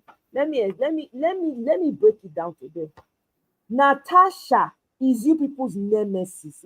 In case you don't know, if they go juju house, go and ask them. If you are a Christian, go to your church and pray. If you are a Muslim, go to the mosque. They will tell you the same thing. That woman is you people's nemesis. Call her whatever goddamn name under the sun. She ain't going nowhere. You people don't understand how that woman got to the Senate. She has wrestled with the white lion. Person when wrestle person down, when cut off road completely so that her people no go fit vote for her. Person when don't they fight, they come. Now what take play. Omo bagbe. We stand personally. I stand gidigba for Natasha. You see wetin go happen for Senate. Look una watch. They dig their own downfall one after the other. They have no idea. Every sensible Nigerian woman should stand behind that Natasha. She's fighting for all of us, not just women, by the way. She's fighting for Nigerians.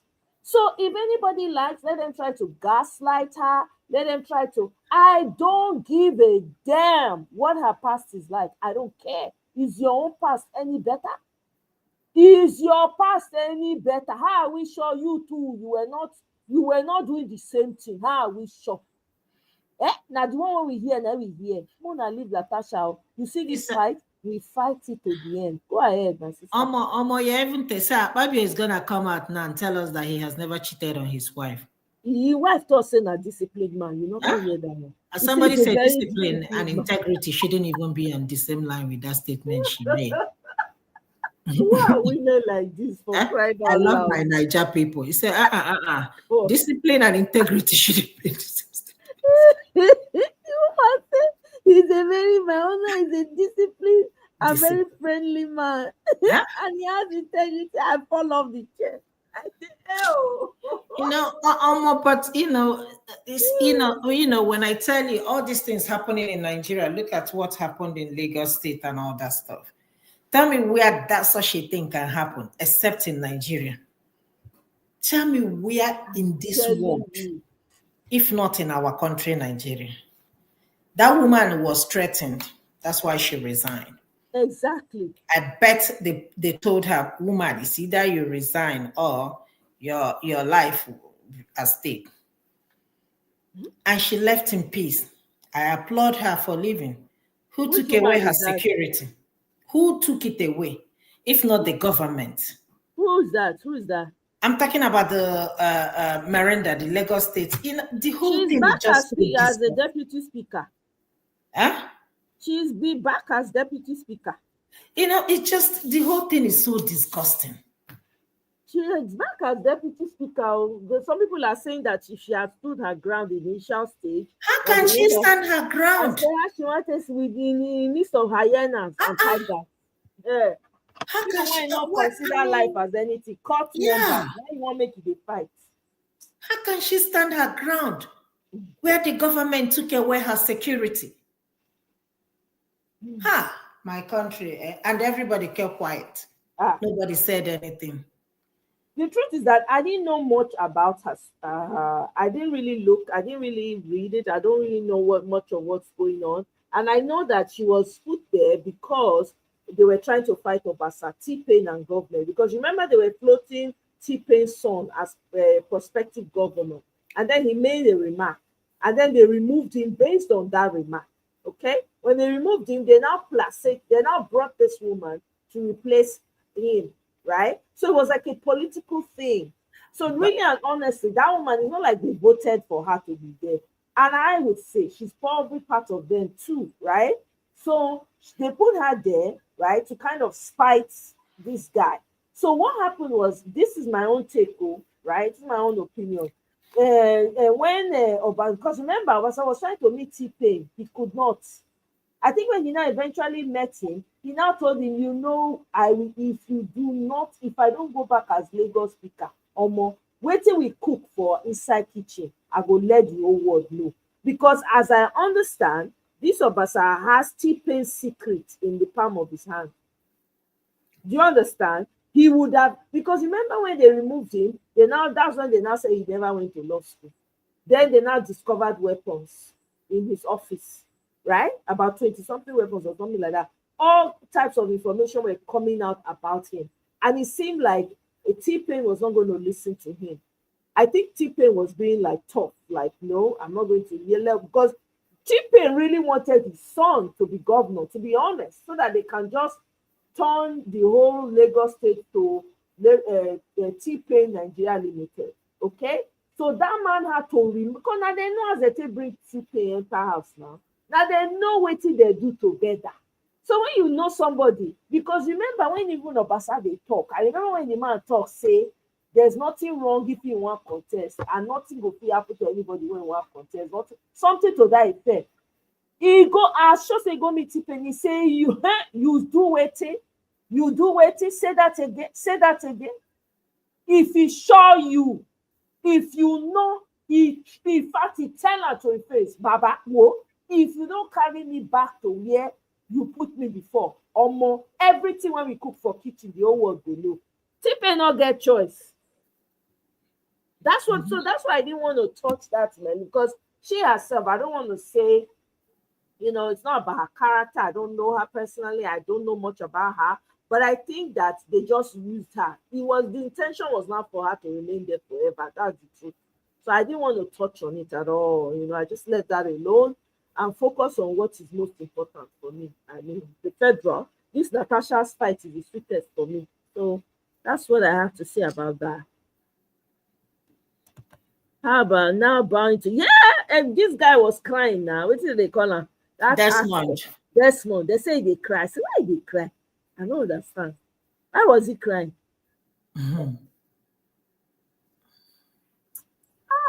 No. Yeah. We are very far, honestly. Why do we even still have governments in Nigeria? Because I don't see I don't see the need for that anymore. Then we have government in Nigeria to prop up the appearance that there's a functioning system.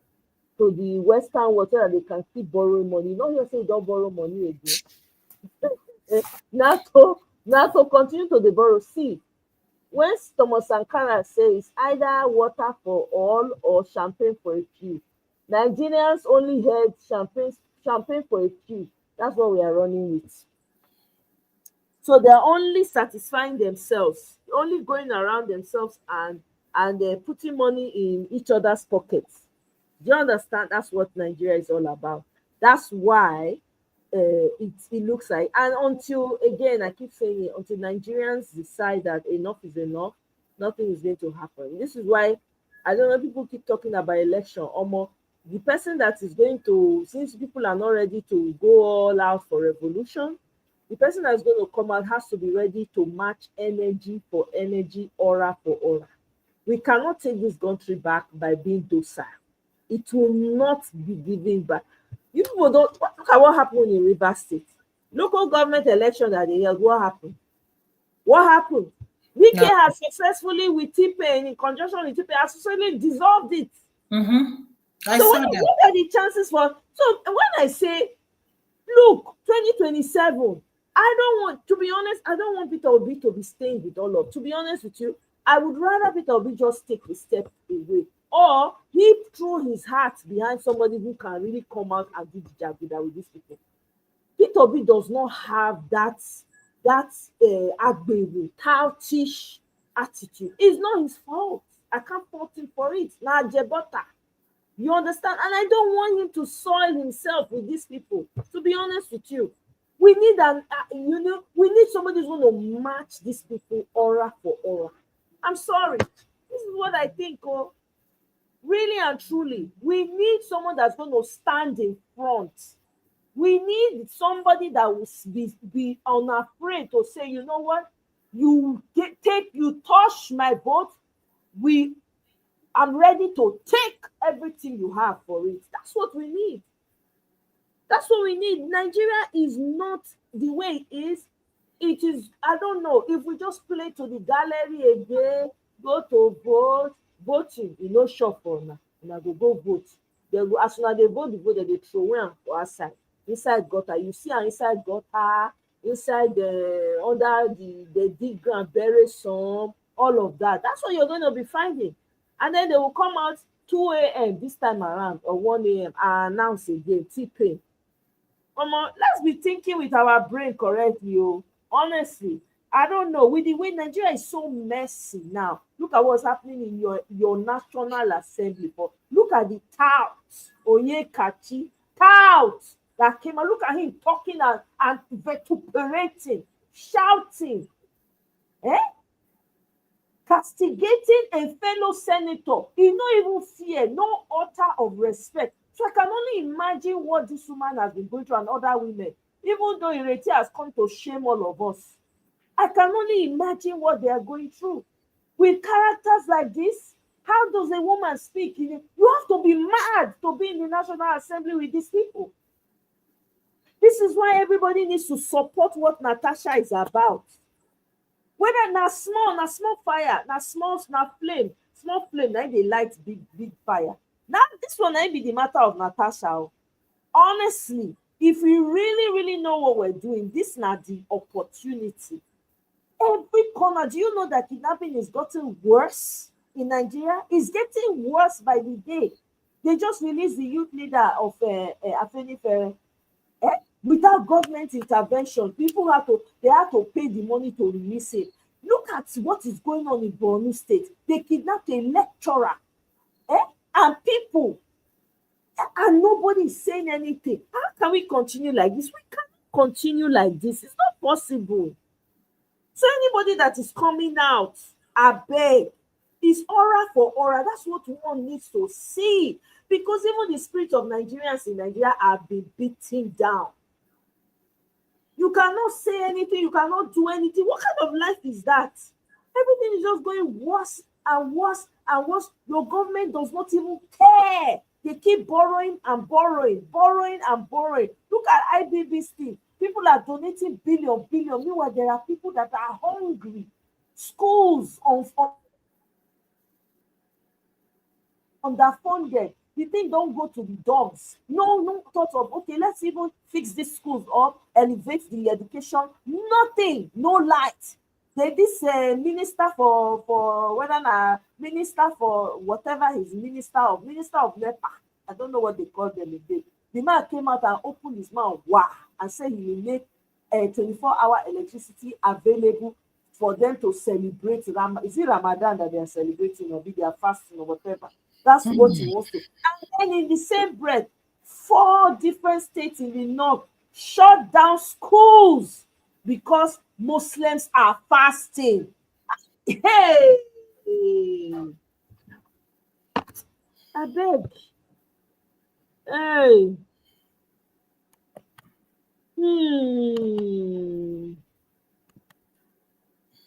It beats me. I mean, I have to play this video by my this guy that talked about this thing because I get headache when I hear that. You want to shut down school for what? For what exactly? All in the name of religion.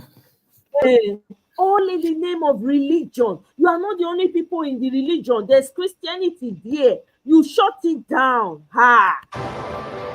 Since the 4 northern states. I know you're not gonna like what I'm gonna say. And sorry, let me go ahead. Say it. Then I say I know you're not gonna like what I'm gonna say, but I still have to say it. You see, after when I heard what happened about closing down school because of, I said, when people talk about everybody going your separate way, this is one of the reasons. Of course. And just tell me how these kids are gonna make up these 5 weeks. Exactly. They're gonna be out of school. Exactly. That is 5 weeks of not having education, which can impact them the rest of their lives. Exactly. Of course. It messes up your learning ability. I remember when we went to, because this whole strike thing started during Babangida's time, right? I think, during my set, when we went to strike, I was in school with so much fire and fervor. I was studying like when you are ready to just put in everything you've got to make sure you excel. By the time we did 1 year or more than 1 year of staying at home, I came back, I lost the zeal. I completely lost the zeal to study. Now manage, now take graduate from school, manage. Wallahi. I was not, even when I go class, just read, just to pass. I beg, make I go, now take them up. Wallahi. That thing has a way of messing up students. No joke. So it's not my sister, not true you talk. Not true you talk, because me say think I say, why should we be in the same country with these people?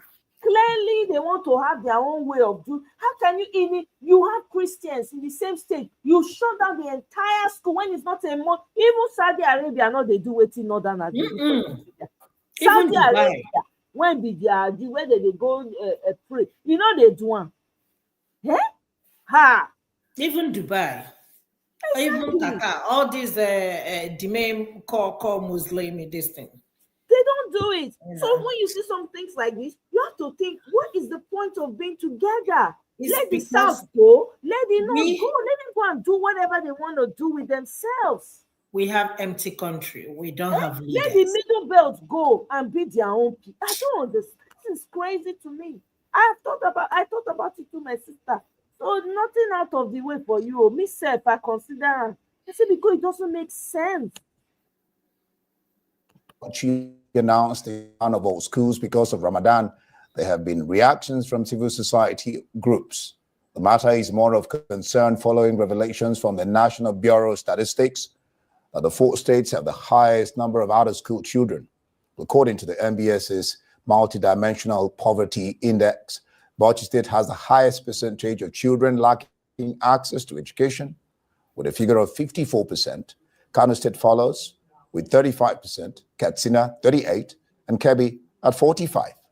On the average, these 4 states have 44% of children deprived of education, which is 10 percentage points higher than the national average of 34%. Dr. Sam Amadi is here to help us make sense of all that you just had read out in that story. Dr. Sam, glad to have you join me. Thank you. Good evening. Maybe we should start at where Khan says it's prepared to seek legal recourse. Let me quote what they said here. He says, our pursuit of peace does not diminish our commitment to justice. Well, I think Khan is the umbrella of Christian in Nigeria. So it has some locals, especially since some of their members operate schools, okay?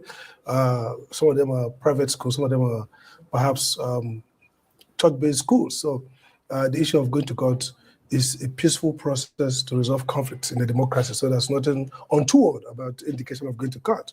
What have been problematic is a protest or some kind of, civil quote-unquote street action. So that's good. But again, stepping back, what are the issues here?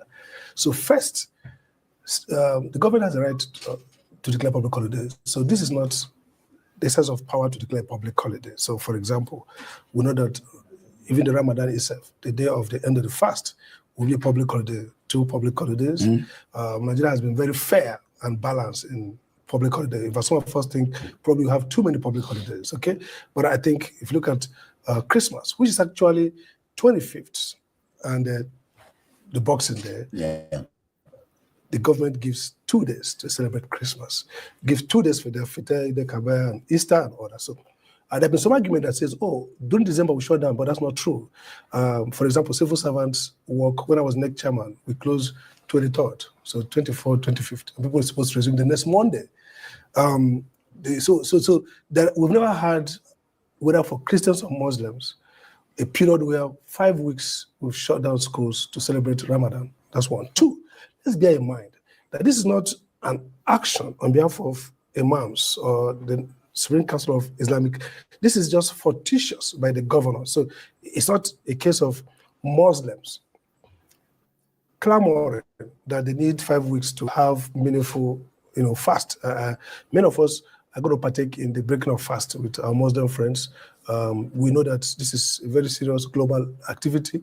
It doesn't require government's action to enable it to happen.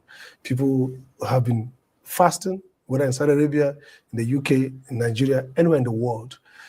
The religious structure is very clear. You fast, you break your fast. I know that some of businesses allow Muslims perhaps to go early. Some will leave office like 4 or 5. I think on Fridays to prepare, even working days. Okay. Yeah, just support. Know that maybe some people need to go home early to prepare.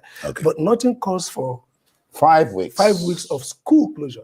Again, especially when you think about the fact, I'm not stopping you, but these states already face alarming rate of out-of-school children. So first is the fact that there's really no religious justification for this.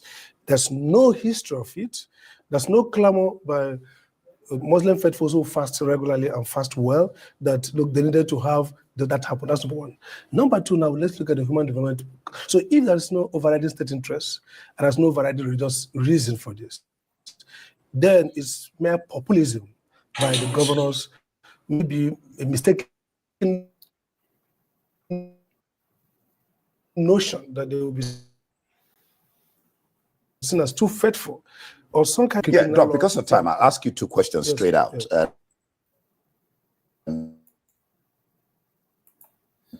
One, does this then give credence to the ongoing call for restructuring? That's one. And then 2, is asking the president to exercise super religious fundamentalism. Well, the issue of restructuring has been there 3 dimensions. One is the geopolitical in terms of, but also the state-religious relationship in Nigeria has been problematic. If you look at from 1957, Northern Nigerian Conference, Northern Nigerian scholars agreed that in London, what to do with religion should not become part of public policy. But we've done more to validate that commitment in terms of whether support for Christian Muslim privileges. I'm of the view that the Nigerian government continuously intermingles too much religion, not to make religion good, not even to, in fact, to oftentimes desecrate the spiritual religion itself, but also make it problematic. So this kind of action, 5 days, I mean, some of the schools, probably Muslim schools, some of the Christian schools, or secular schools, I think this is overreach. I think this is really irresponsible, considering the human development indicators. And the fact that this does not in any way add to the experience of faithful Muslims who have been fasting. Look, most of these kids are going to be school kids who probably are not going to even do that kind of level of fasting. So under 45 minutes, what MBF is saying, is it feasible? to restructure. The president should. The president can use not bulletproof it, but nudging to say, look, governors, this doesn't look good. Look at the data and what are you going to achieve. The president always has influence to nudge them. Now, this is not going to be a case of commandeering resources, but if the president is so mad about this, he could have a ways to show them that his displeasure. Because look, the gratuitous, this is unnecessary, unreasonable, not religiously edifying, basically doesn't make sense in the context of gross, educational underdevelopment and the fact that it adds zero to the experience. Muslims have been fasting well. Now, in Saudi Arabia, anywhere in the world, there have not been a need to say close down schools. Okay, why not close down markets? So just why not close down government offices? Good. So basically, it's not accessory to fasting. This is just, maybe some kind of misdirected populism to show, okay, the governor is really good, faithful guy. So before I just let you go, apparently it will look so. The rights of non-Muslims can point to that it's not protected here. Yeah, but this is, if you shut down my school because of Muslims going to, observe their religious activity, then it raises the issue of unconstitutionality. That is violation of the right to freedom of both religion and other freedom. So the state has no right to shut down. If you go to the court, if the court is wise, constitutional law theory, they'll ask, what is the overriding state interest in shutting down schools for Ramadan, a private religious experience? Zero. Any good judge will nullify the executive action of the government. All right. Well, Khan has asked them, is asking them to reconsider their stance. Otherwise, like they said, they may take recourse to the courts. Thank you, Dr. Samamadi, for being here.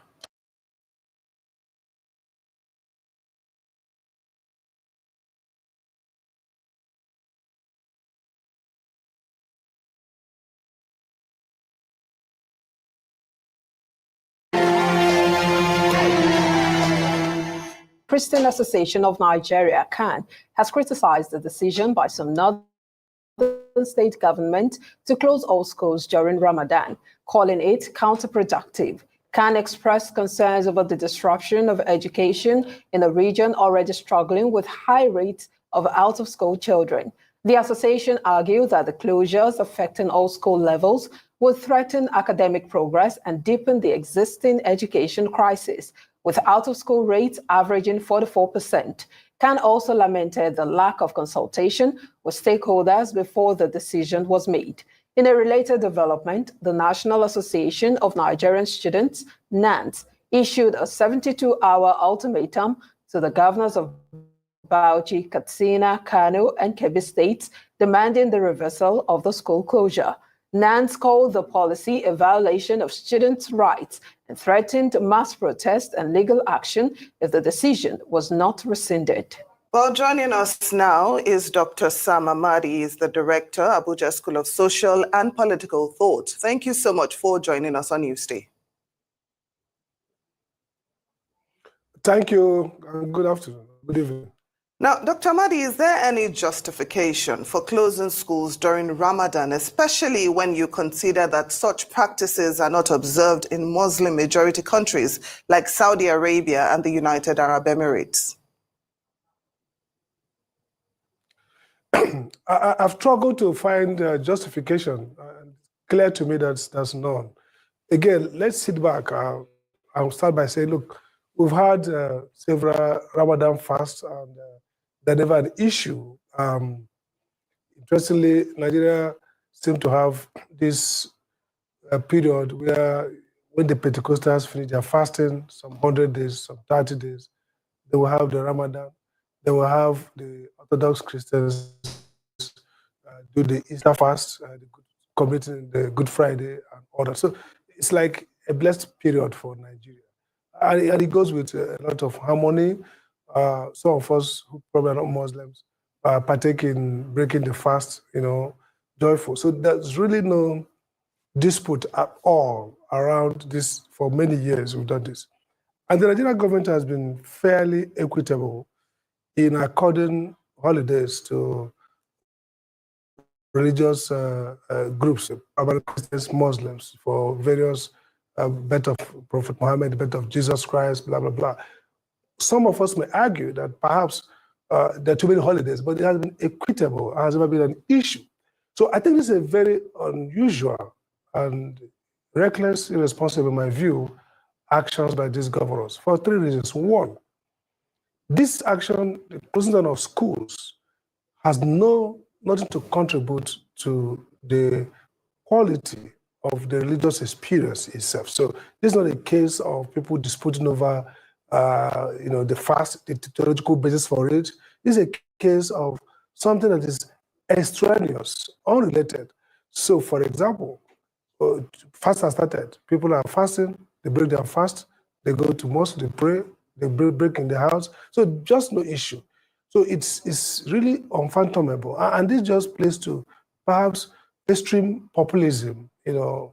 Sometimes political leaders. And again, this is not driven by the Supreme Council of Islamic Society. It's not a case of some imams, religious leaders in the Muslim faith coming together to agitate for 5 weeks. So it's basically from nowhere, state governors. And so that's a mistake. So this is not, Khan is not challenging religious institution, the Islamic religious institution. They are challenging a secular authority that wades into a religious event, namely fasting, and turn it into a public policy to affect rights of third party citizens. So, for example, in those states, there's no Muslim or Christian state in Nigeria. That's constitutional, number one. No president, no governor in Nigeria, by the authority of Section 10, is a Muslim Christian governor, irrespective of your own personal faith. American politicians are very good at contriving conflicts in the name of religion. This is all right, Dr. Sam Amadi. We know that there's still so much to talk about, but we have to really be conscious of time. And so I'd like to know why Khan is the prominent voice, especially in this agitation. Where is the Ministry of Education, especially when you look at the curriculum released by the National Ministry of Education? It's not in tandem with what the State Ministry of Education has released, especially looking at this 5-week break because of Ramadan. I don't want to live 9 to 5, paycheck to paycheck. I wish I would have known this 20 years ago. This is a hidden gem.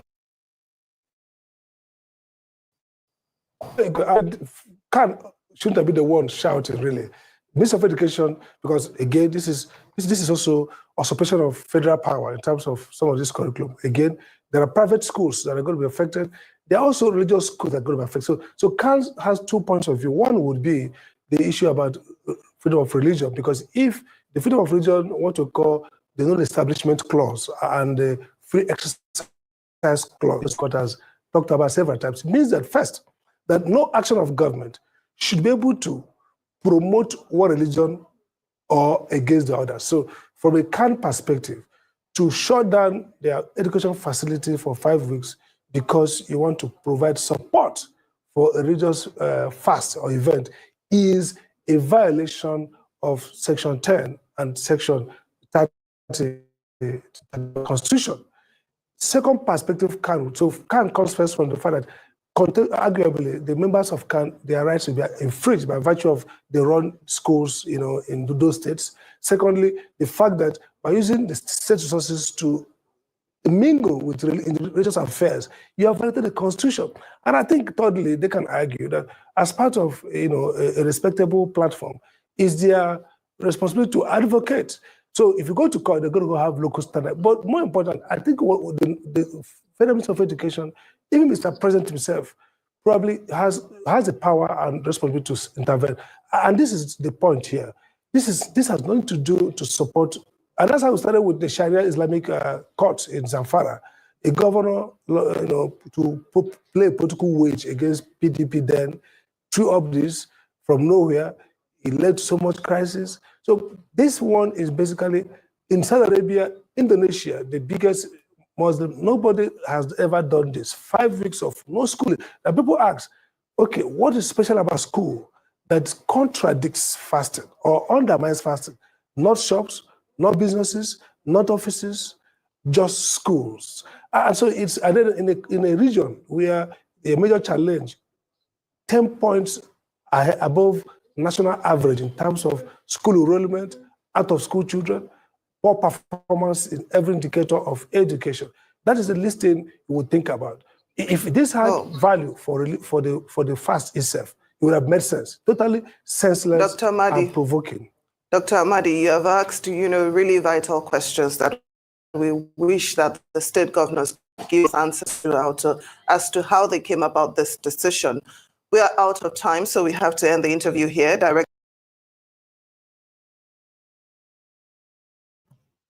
Now, wow. Hey, God, I beg you. Which kind of country be this? Eh? People, all the people where seed come out, I beg. I want you to come and talk on this. I don't know why you quiet. Now all of a sudden you don't quiet. Come out, I beg. Come out. Come tell us for studio. Because, yeah, what be this now? Eh? We not fit just fold hand they look as this country just they go down, they go down, they go down. How you go shut down? Do you know what that thing does to children? That thing affects in such a big way. Me when we say at university, na in my own day happen. You see as the thing affect me. I lost zeal for studying. It took a while. Eh? It slows you down. This is so unfair. This is so wrong in every way possible. And parents now they go fold hand, they not go do anything. Nobody is saying anything. Everybody just they turn around, they let this thing they happen. I don't talk and say whether they don't do something to the food when they chop for Nigeria. When I talk, they be like say I don't know it and they talk. It be like say that they put something for the food when they chop. The things when they import because now they like imported things. If they not import something now, I know they hungry now. Everything on one buy now imported. Eh? They go carry okrika come. You don't know wetin they don't take spray that okrika. Una go carry am, una go wear am. Look at the society. Years after, people just docile. Nothing when you feel do when you go make the vex. Nothing. Eh? You don't know whether they don't do something to the water. Una not fair get clean water, drinking water before. Nothing. Eh? Una don't know whether they don't spray something for the air for that side with the helicopters. Una don't know when they invade una airspace. Una don't know. I never see country. I never see people when we say, "Oh, they go, they press. They know they revolt. Nothing they happen." Eh?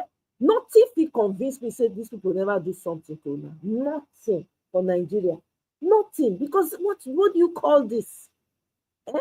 How can the entire school shut down? Parents are not agitating and saying, no, this is not possible. We should not allow this to happen. No. This or that one. Everybody just keep quiet. Fem.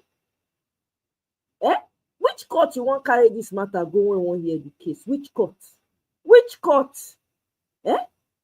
The whole system has just been bankrupt.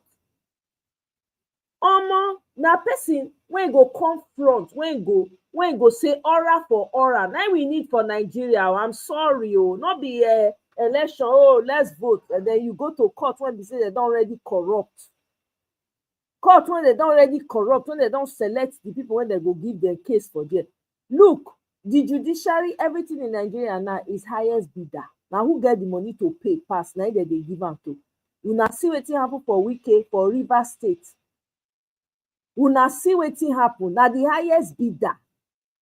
Now only T-Pain, and the friends of T-Pain. Now they get asked. Now they fit get judgment for courts now. In case una don't know, we not fit afford this thing. When we talk, so we cannot afford to fold our hands and allow this thing to just continue like this. It won't work. It not go work. We need someone that will stand in the front and say, aura for aura. Una touch anything una touch. Maybe we're just scatter. We will not say, okay, yes. Because this is madness. Your children are being affected. Now, my children, these things go affect. Their own children, they overseas. You know, here say their school for overseas, they shut them down because of one festival or one religion or the other. You know, they happen. Yeah? You know, they happen. Only una all kinds of things they go come practice am for our country. Only una they go carry vaccine come now. The North go you carry their people put out for their hand that they use as lab animals. You just have leaders that don't give a hoot. Some of the northern leaders, they share the gold when they elite. Buhari died, they show picture of where he sit down, they give him some gold block too. He sit down for there. He's part of the problem. Everybody just fall down. How do you conduct an election like this? What type of election do you want to conduct in this type of messy system? Please tell me how. How are you going to? If we're talking about, oh, let's do diaspora voting, let's do this. It's not gonna work. None of it is going to work. None of it is going to work. How can a state government just shut down a school? How many states just shut down a school like that without any consideration for the families that are involved? I don't understand. And they're trying to Islamicize everywhere. They're trying to push it. Thank God the West did not agree. Because to say those ones, they feel successful, even though they agreed in some states. What are we doing? Look, anybody that's going to come out for 2020, if your head not the hot, you not carry volcano for head, please don't come out. This pain is unbearable, for goodness sake. Look at the audacity of a so-called senator calling him. They people now select and put for there as senator. Look at the bile the man came to vomit on a national TV network, and nobody is saying anything. Nobody, no opposition to come out and answer him the way he ought to be answered and be put in his place. No goddamn opposition. That man just came, spilled bile from his mouth, and he just left, and nobody came to respond to him. What are we doing? This is getting out of hands. It's already way out of hand, but it's sickening to watch. This man had the audacity to come and insult a sitting senator, to call her all manner of names, as if we don't know that these types of people, they will have mistresses all over, children all over. They are loose with their dingling, no discipline, no self-control. Look at him defending filth on national TV, and nobody is saying anything. How long are we going to continue like this? How long? Anybody that's talking about election 2027, if your candidate does not carry volcano on his head, he is not ready for aura, please, he should sit it out. Me, I beg you, Peter Obi should go and sit down. I beg. We don't need that. I will not need that. He is too good for Nigeria. Make it go sit down for one place first. I beg. This is extremely annoying. This is extremely annoying. We can't afford this. How long are we going to continue like this? Those children will be so bored out of their minds in a country where there's nothing, no creativity, no tech hubs, nothing, no creative arts, nothing. Those children will be bored to tears. What are we doing as Nigerians? What is wrong with us? And somebody will now come and tell me, oh, let's just... No! It's too much.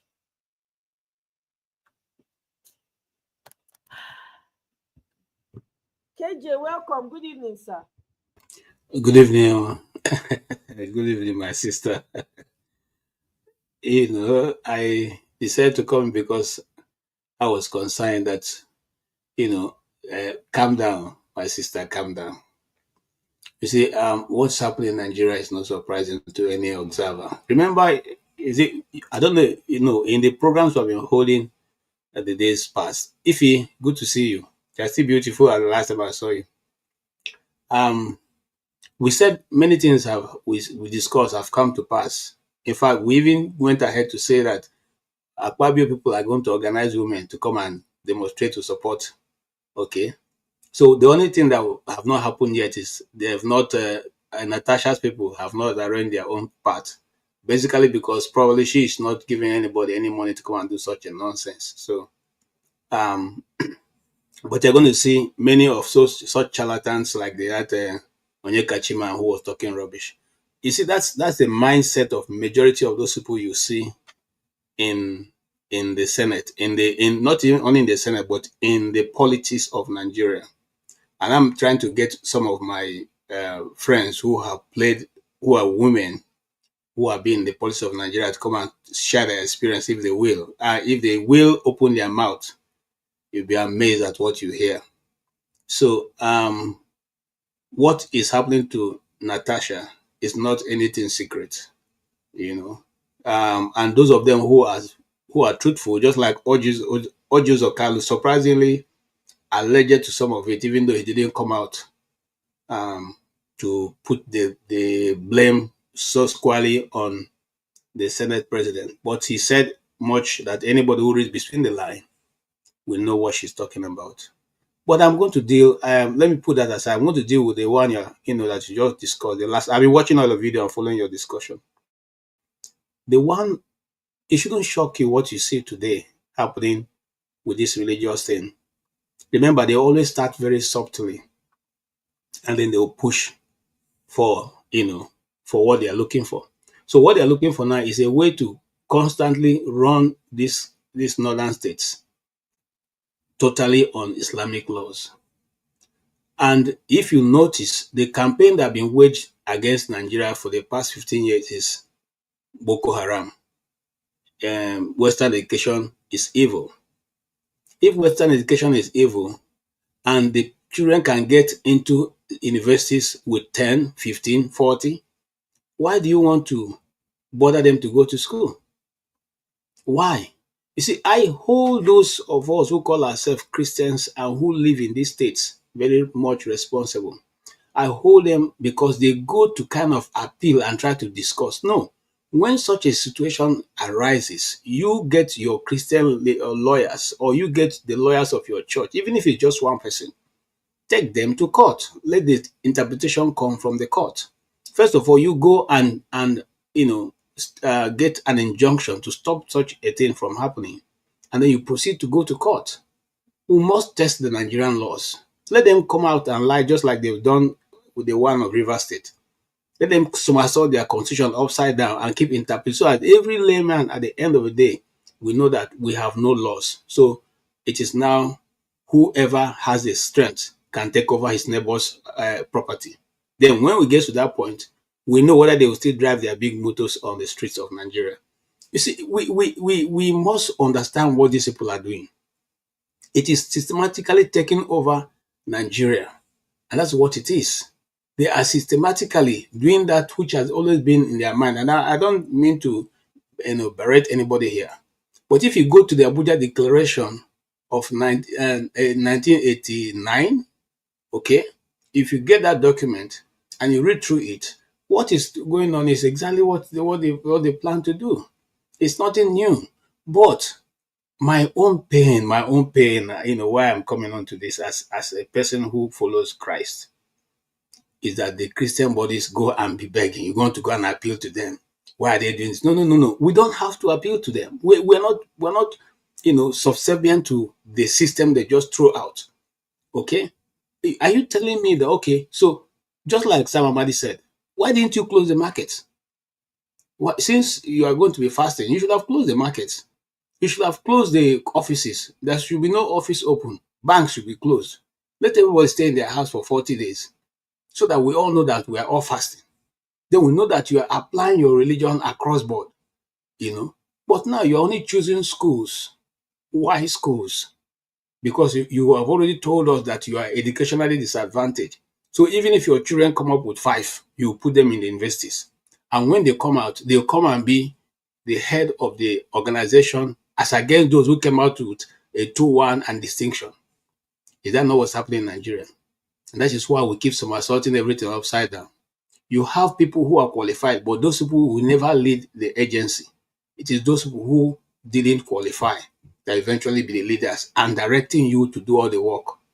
I used to have a friend who was working in Central Bank. And when Sanusi was there, he brought some people from the north. And I'm not trying to put down the northern. I mean, I have plenty of friends there. Even the guy I'm talking about now is a northerner. Okay? And they brought this guy and made him the head of his department, even though he was supposed to be the one to be the head of the department. But because he's a Christian, Sanusi brought some people from Kanu. And this guy he brought couldn't even knot his tie as a central bank staff.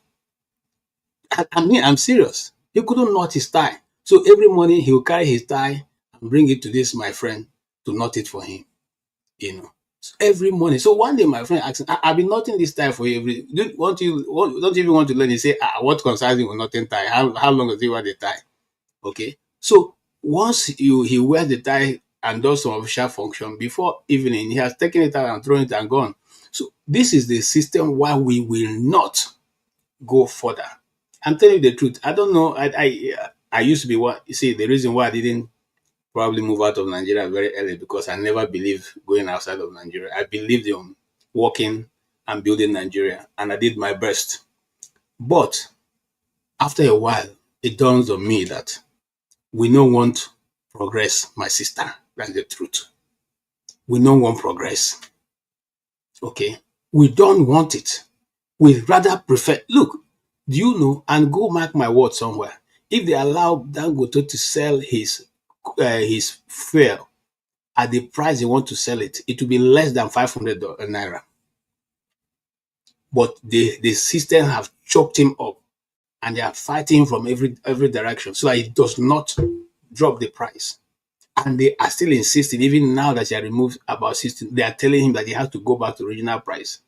And they are still importing very bad fuel from outside of Nigeria to use in Nigeria. Once you have a better grade 1, premium fuel just in your country there. Which people do that kind of thing when we come progress? Just tell me. Which people? Look, look, okay, Natasha is in trouble today. What is her crime? She wants Ajakuta to work. If Ajakuta work, is it only for Natasha? Will her family buy all the steel that be coming out of Ajakuta? Will the people only people of Kogi State that will be employed there? So you begin to wonder, are these people okay? And you're telling her, if you please me, if you please you for what? That you are who? You are Ekpo Juju or something? You are a masquerade? You see, and then you see people who come out and beat their chest. And if you are laughing, you see people who come out, beat their chest, and they are laughing. I mean, they are telling you that what they are telling you is true. Look at that useless man telling you that he was following, he was everywhere they were. If I can't hear you, you're muted. You see, when the man was talking, I was pitying myself as a man. I'm serious.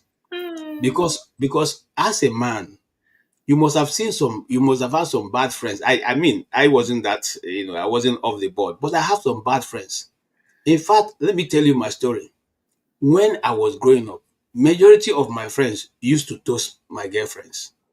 And what was their reason?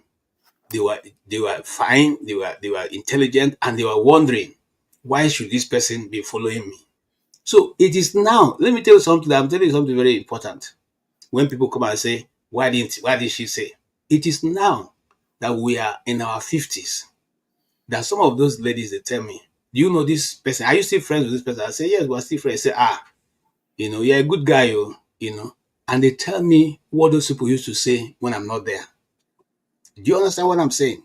They tell me what those people, this is maybe 30 years later. They are telling me what some of my very good friends, were saying behind my back. All right? They were even some of the, in fact, I'm even saying my friends, my cousin, one of my very good friends went to University of Nigeria. And I have cousins who lecture in University of Nigeria. One of them is even my cousin. She didn't tell me that this 2024 that just gone by. So why am I saying that? I'm saying that so you can't come and tell a lady, why didn't you? And then I asked them, okay, why didn't you tell me this? And say no, if they know that if they told me, I would have raised dust. I mean, I would have scattered the whole place. So they didn't feel like saying that. So they just kept it to themselves. But they stayed away because I noticed that they're not very, they don't relate well with such people. And sometimes when they come, they say, oh, are you at home? I'm coming to I say, no, I'm not at home, but can go. They say, no, when I get home, I should let them know they will come. So I noticed that. But you can't come and tell a woman, I was there. How are you there? How do you know that as she was walking behind him, that whatever he's saying to her, you are hearing? Whatever you're saying, you're hearing. So if they have given you money, you will have just done the best you can do. Just say, look, actually I was there, but no, not to be emphatic, as if now you be Akpabio himself. You are emphatic that he couldn't have said that thing. Why didn't you tell us about the man, the slap they gave him, in 2024 that is now going around the internet called the 2024 slap? Why didn't 2014 slap? Why didn't you tell us about that one? The woman in the NDDC one. Why didn't you tell us about the NDDC lady? Somebody, what's her name now? Is it Ngozi or something? Who also accused him? You are coming to tell us Natasha has five children from different men. So what? You forget that she's a Muslim, and that the way they marry is just by your husband say, I divorce you, I divorce you, I divorce. That's the end. You want her to stay alone and not marry? And if she married and the marriage didn't go through, why do you think that you should not go away? Exactly. KJ, did you hear where the man said that she needs to be spoken to? Is bad behavior for her to have 6 children with different men. But she needs to be paid. Nigerian women should come out and call her that she's going to affect the rights of women or something to do with women in Nigeria. I'm like, wow. Let me tell you something. That Onyekachi man, okay, if he was collecting the children that he have from the women he have been sleeping with, they will have passed 20. I'm telling you, because I know what they do. That's why they kept Nigerian society poor, so that when they throw cons at people will jump at it. Look, on what I can tell you for free, I went to University of Abuja, the same university with Natasha. They used to send the Senate. There's these coastal buses, white coastal buses in the Senate. Every weekend, those 2 coastal buses, you can ask anybody who went to University of Abuja, in 1995, 96, 97, 98. Okay? They send those buses to come and pick young girls, young, innocent girls to the Senate. So maybe today this thing starts. They are, look, if we decide to publish those of them we know, the Senate will close. So let them just keep their mouth and find a way to solve this woman's problem. And that's what I said. Let them just keep their mouth. If people in Abuja decide to open their mouth, people in Abuja decide to open their mouth and talk of what the Senate and the House of Rep people are doing to university girls and young girls in Abuja there. When you go to Transcorp Hilton, which people pay for the room? Who are the people who stays there? Who are the people who stay there? Do you think that the little girl who woke up and was asking for Lamborghini, who just woke up yesterday, was who have been her patronizers? Can me and you pay for Lamborghini? No. It is those people who steal our money. That's what they're using our money to do.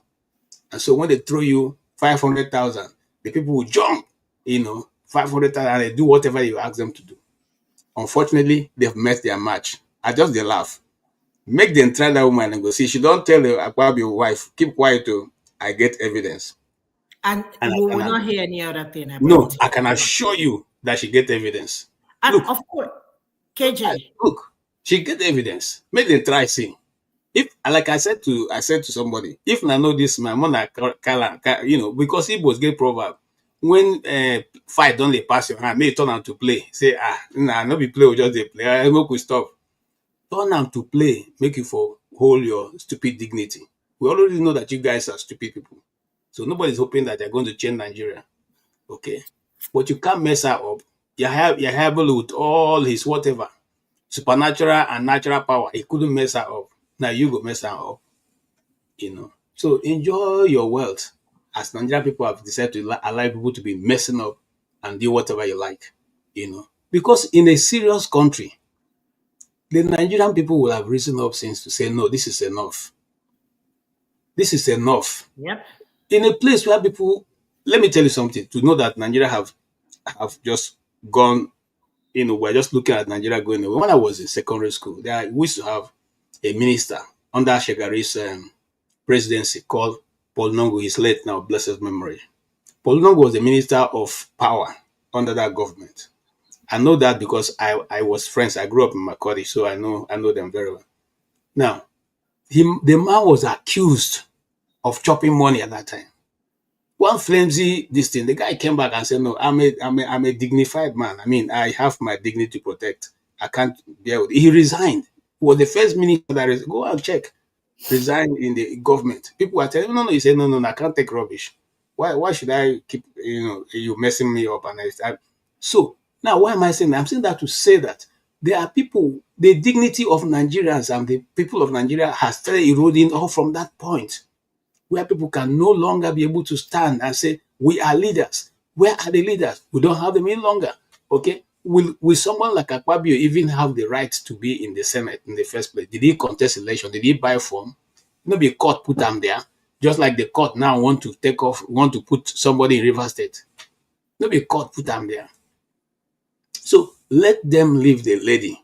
She's young, yes. I was telling somebody in the program yesterday. I said my boss in my office here is 37. He's going to be 37.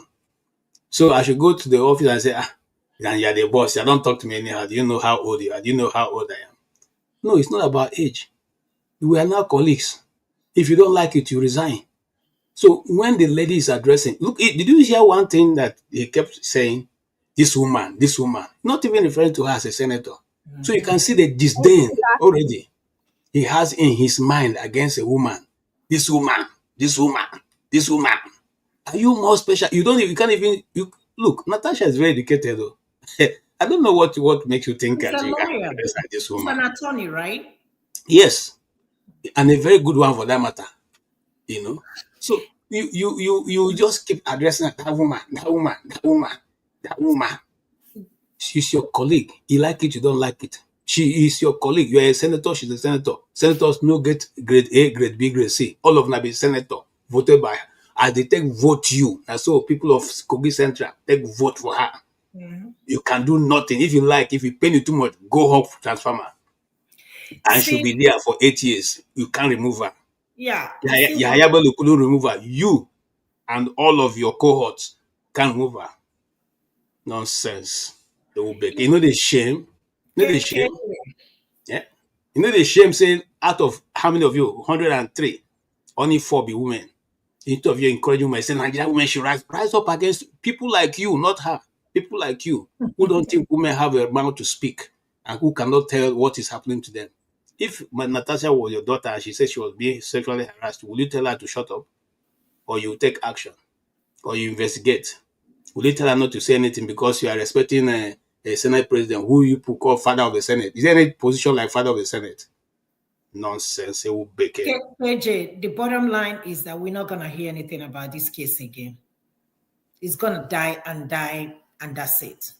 Because they will be making calls behind the closed doors and be talking to Natasha, because I know Natasha will be telling them, I got my evidence. If I release it, this country will scatter. So, you know how Nigerian politics, we are not going to hear anything about this anymore.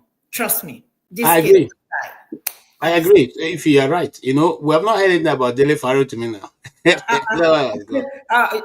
Who is talking about it again? We're Nothing. not going to hear anything about it. It's the only God. thing is that they will try in the next election, they will try everything to campaign against Natasha. Even if she wins the election, they're going to go to court. And guess what? They might probably use the court to remove her.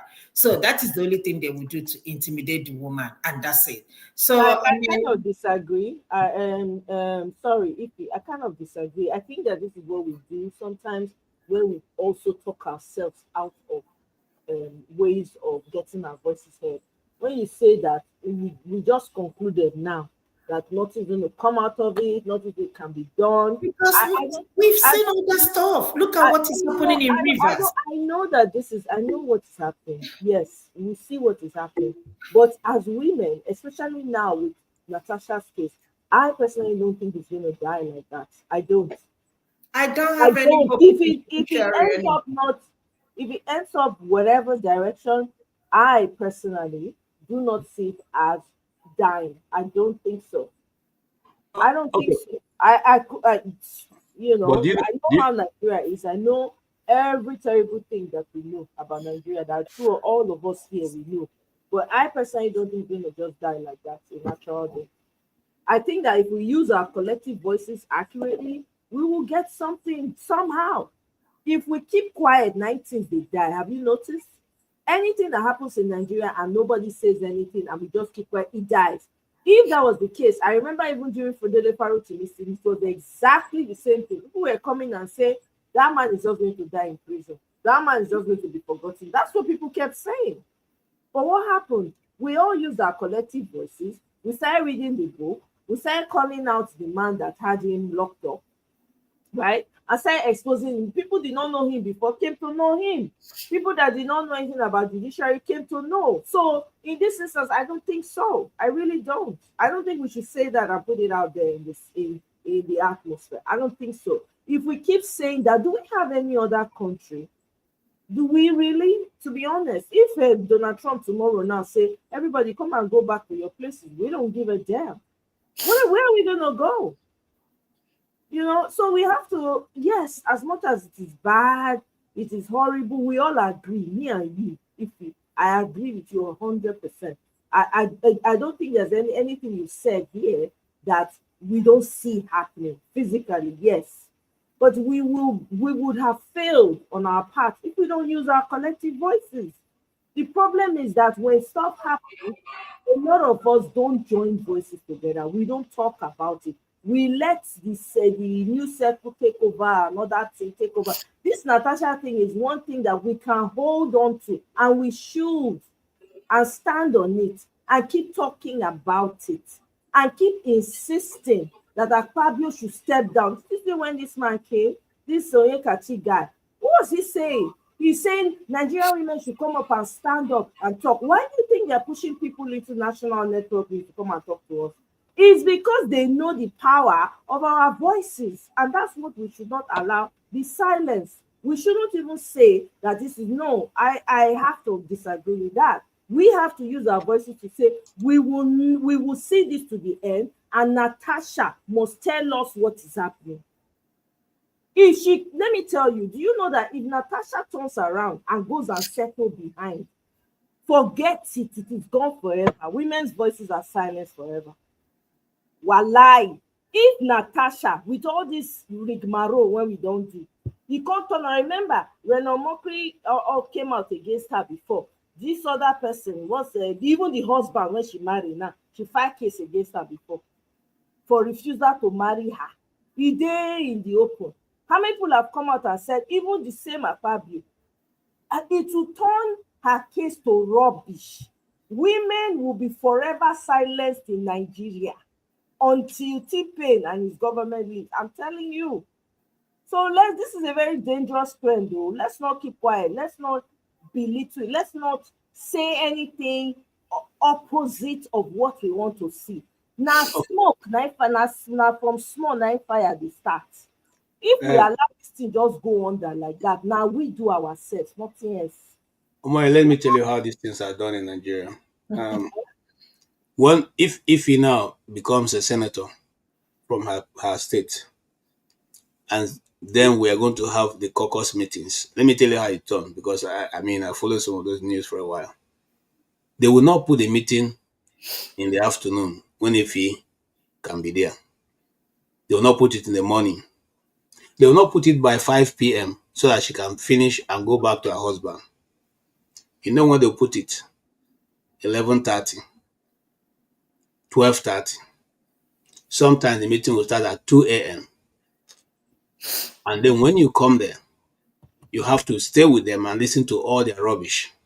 And I can say that much because I have friends who have been in the Senate or who have been in the Assembly who, because of this, didn't get any position. Because they put the meeting when they know that you, that is a responsible wife, your husband may have issue with you attending, or you yourself will soon develop problem in your home. And that's why we used to call them those days in Abuja, the bad people, because they're in the night. They always work at night when every other person is sleeping. It's only when the whole city have gone to bed that you see them hanging out. One of the lucrative hotels they used to use those days is by the airport road. Okay. And that hotel, if you know Abuja, the last hotel, I don't want to call the name, opposite the American Embassy. Okay, but you're right there. That's where the hotel is. They meet there almost, if you want to hear every evil political news going on, they used to meet there.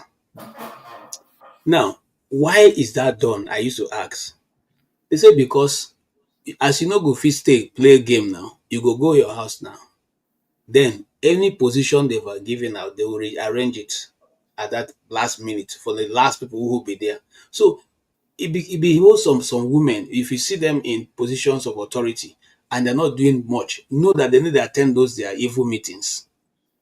They need to attend those their evil meetings. They have built the political system in Nigeria in that order that nobody, you and I who want to have clean mind and have clean hands before God, you will not be able to participate. You will not be able to participate to, except of course you can be playing from afar and then you praise or pray that you have some people who will always stand for your interests. If not, every time you leave at the normal time of say 10 o'clock, 11 o'clock, the rest that will go on behind you is totally different from what you had before you left. So they have built the system that way because they know it will favor them.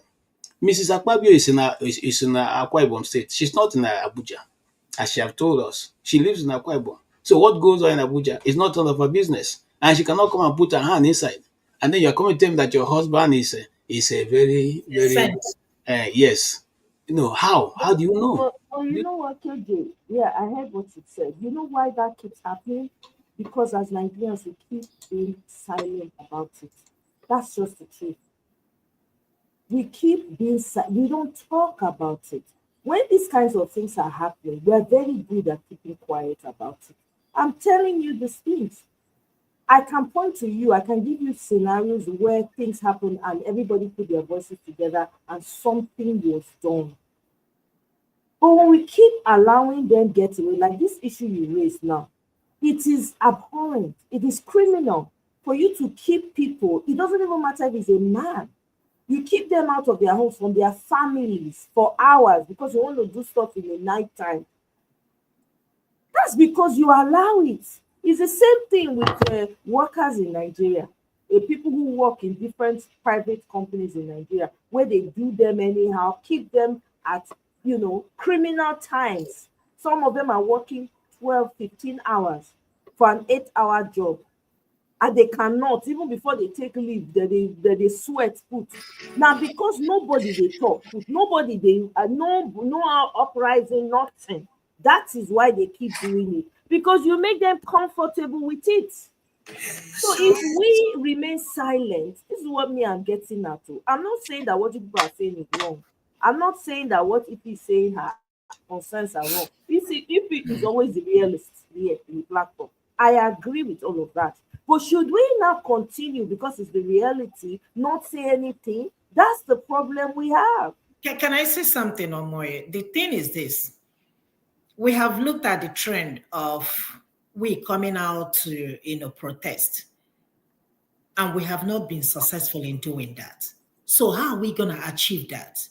If not by protesting? Speaking is not enough. Action is the only way we can get things done.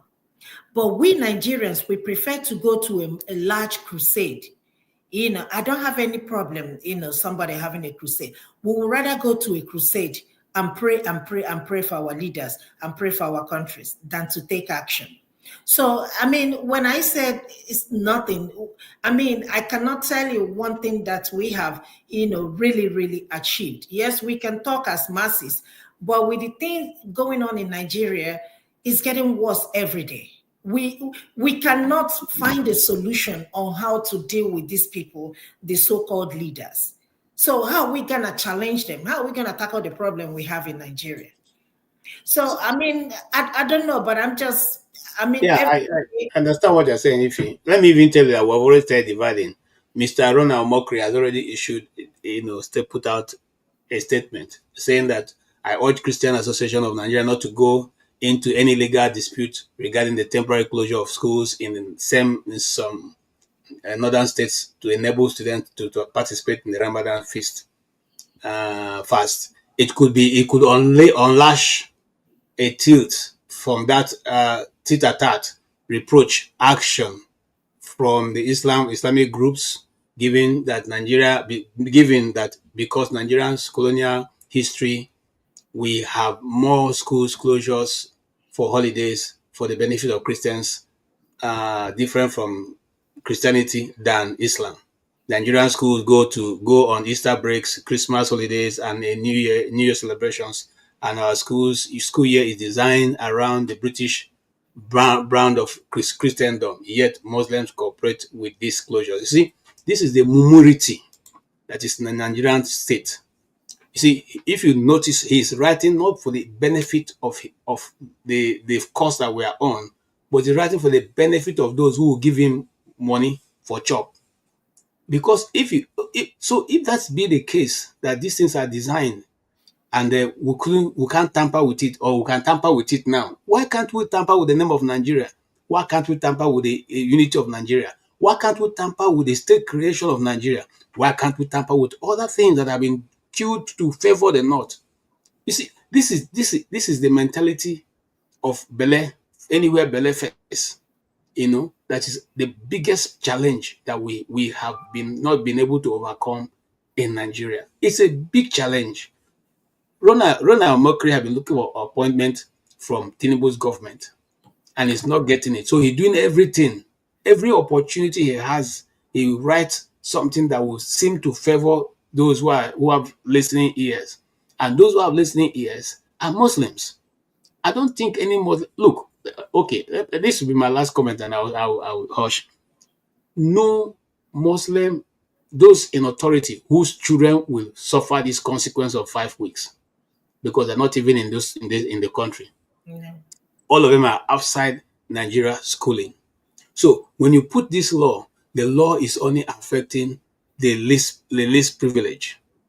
And the least privilege in the North is regarded as what? The Talakawas. Okay? And the Talakawas have no right to be aspire to anything except to continuously to be Talakawas. So until we come to a position where we will see that there's something beyond just allowing certain people run our government and do whatever they like with it, call them out. And if he made a good point, how do we call them out? Because if we try to call them out by organizing ourselves into a formidable group, they will just scatter it, and they'll use money to scatter it. So maybe we should think of other methods. Maybe what we should start thinking about is how to just do sit at home all around Nigeria and nobody goes anywhere. Maybe that will work better, because how do you say in the midst of so much, just you people alone are the ones enjoying the bounty? The guy, if you earlier I was listening to you, when you were talking about the man who bought a Lamborghini, he has 3 oil wells. Okay? And his 3 oil wells, you can see what he's doing with it. It will be helping young girls. And yes. And I hear that young girl is not the only one, that the guy has a chain of them. So what he just spent is nothing to him. How do you expect a country to look? I don't know, Moile, have you ever seen Warren Buffett spraying money to people? Oh yeah. I say something? You hardly even see Warren Buffett. There's a new person in the studio. May not be like say, they are jumping, because this matter. Whenever you are ready, please jump in. Yeah. Sorry, if you wanted to quickly say something. Sorry. Yeah, I mean, I always say this: the real people that really have money, the billionaire kids, you don't even see them. You don't even hear about them. You don't even see them show their wealth. It is one poor Richard from a village. We come on social media and tell you that because she slept with somebody, she's supposed to get a Lambo. And we are clapping. Majority of people are supporting her. Yeah. This is a country where dollar has now taken over Naira. And all of us are clapping. This is a country where very soon we will start using a dollar will be our currency. It will no longer be Naira. And nobody's saying anything. I'm not carried away by the things I see on social media. Like I told my friend Ngo, I said, Ngo, I patted her on her back. I said, Ngo, you're doing well. You're doing well. Don't let anybody tell you that you're not doing well. You are doing extraordinary well. You can afford this, you can afford this, you can afford this. You don't have to, sleep with somebody or open for somebody in order for you to get this. All these things is just to show wealth that they can afford it. Tell me what these people are doing other than the same money that they're supposed to use to do something for the citizens. I don't know. Honestly, maybe it's me, but I don't even know Bill Gates' children, apart from the one that got married. I know he has 3 kids, 1 boy and 2 girls, but you can never hear them come on social media to talk about their father's wealth. It is somebody whose father is wretched. I mean, that cannot barely afford 3 square meals a day. And you will see the daughter driving Lamborghini and making noise about it. Meseke bought her own and went to dedicate it, went to pastor to bless it. I mean, come on, people. And people are clapping, girls are clapping for, I want to be like you. Father, remember me. And people are praying on Instagram, hailing her. How did we get here? How did we get here? I'm not even talking about morals. Because the people, I mean, this new generation, I mean, there is nothing like morals anymore. I'm not talking about it. But you know who I blame? Our politicians. The people that stole our money. Not even still. It's from 1970, 60 that they've been stealing our money and use it to live this affluent lifestyle. Give it to their side chicks. Some of them have 2, 3, 5, 7, 8, 9 side chicks, including Akpabio. He lives in Abuja and his wife lives in Akwa Ibom, and the woman will come out to defend. She cannot even open her mouth and tell you what her husband is doing right now. And she's coming to sue somebody 250 billion naira. Everybody kept quiet. But, like I said, we won't hear anything about this case. The case is closed and finished. We move. By next week, another thing will open up. We start talking about it. I disagree. I hear you, but I disagree. Idemudia, go ahead. Thank you. Yeah, please, can you just give me like the highlights? The guy came in when it was already a helpful conversation. We're talking about this, Natasha. I played some videos about it. I don't know if you watched it from the beginning. One of the Senator Onyekachi that came and was insulting Natasha on Arise News, calling her a single mother, the mother of 6 children with different men, that nothing happened, nothing like sexual assault, that she doesn't have a case. And then another senator, I don't know, one senator like that, I don't know which. I can't remember. Is it Adumodu, Aramodu, whatever? That one came on Horizons too, and we're saying the same thing. And then we talked about the schools in the north that are closed down. That's about the conversation we're having and what we need to do, how we can get our voices heard, how we can, do something about the situation as on ground, because, Natasha is alone right now. So everybody needs to speak up for her. So that's it, in a nutshell. Oh, I see. Anyway, good morning from here. So, the issue of schools being closed in the north is very unfortunate. I remember when I had a leadership forum with the northern leaders and some very prominent guys from northern extraction. This was one of the concerns I raised, and I asked, why did school get closed down during Ramadan period? I remember him telling me that this is northern region and they take the Islamic laws that have value ahead of Nigerian laws. I said that is what is playing out. You see, I've always said that if we want to do regional government, let's just say, rather than deceiving ourselves, where a section of the country is practicing separate laws. Okay. Now, the closure of these schools now will cause a lot in terms of WAEC, NECO, and all of that. writing. So that's just that for that. So it's very unfortunate, and um, I just feel that the northern governors should come out openly and reverse this decision of a Sharia law court. The last time I remember, we practiced a constitutional country, right? A democratic country where the constitution of Nigeria is more superior ahead of any other customary law or whatever law. So therefore, that on the issue of what we can do,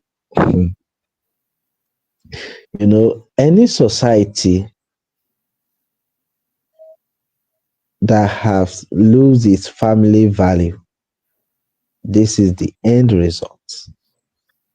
We need to go back in time and look at the societal value of our forefathers, because our societies today is polarized with a lot of stuffs. Okay, and everybody is not chasing after themselves. To be honest, nobody really have that moral society, what should I call it now? Value anymore. The family unit, which is the smallest unit of proper upbringing, is gone. So I think we have to start from there. So on the issue of Natasha, well, I don't really want to speak much on the issue of Natasha because things like this have happened before.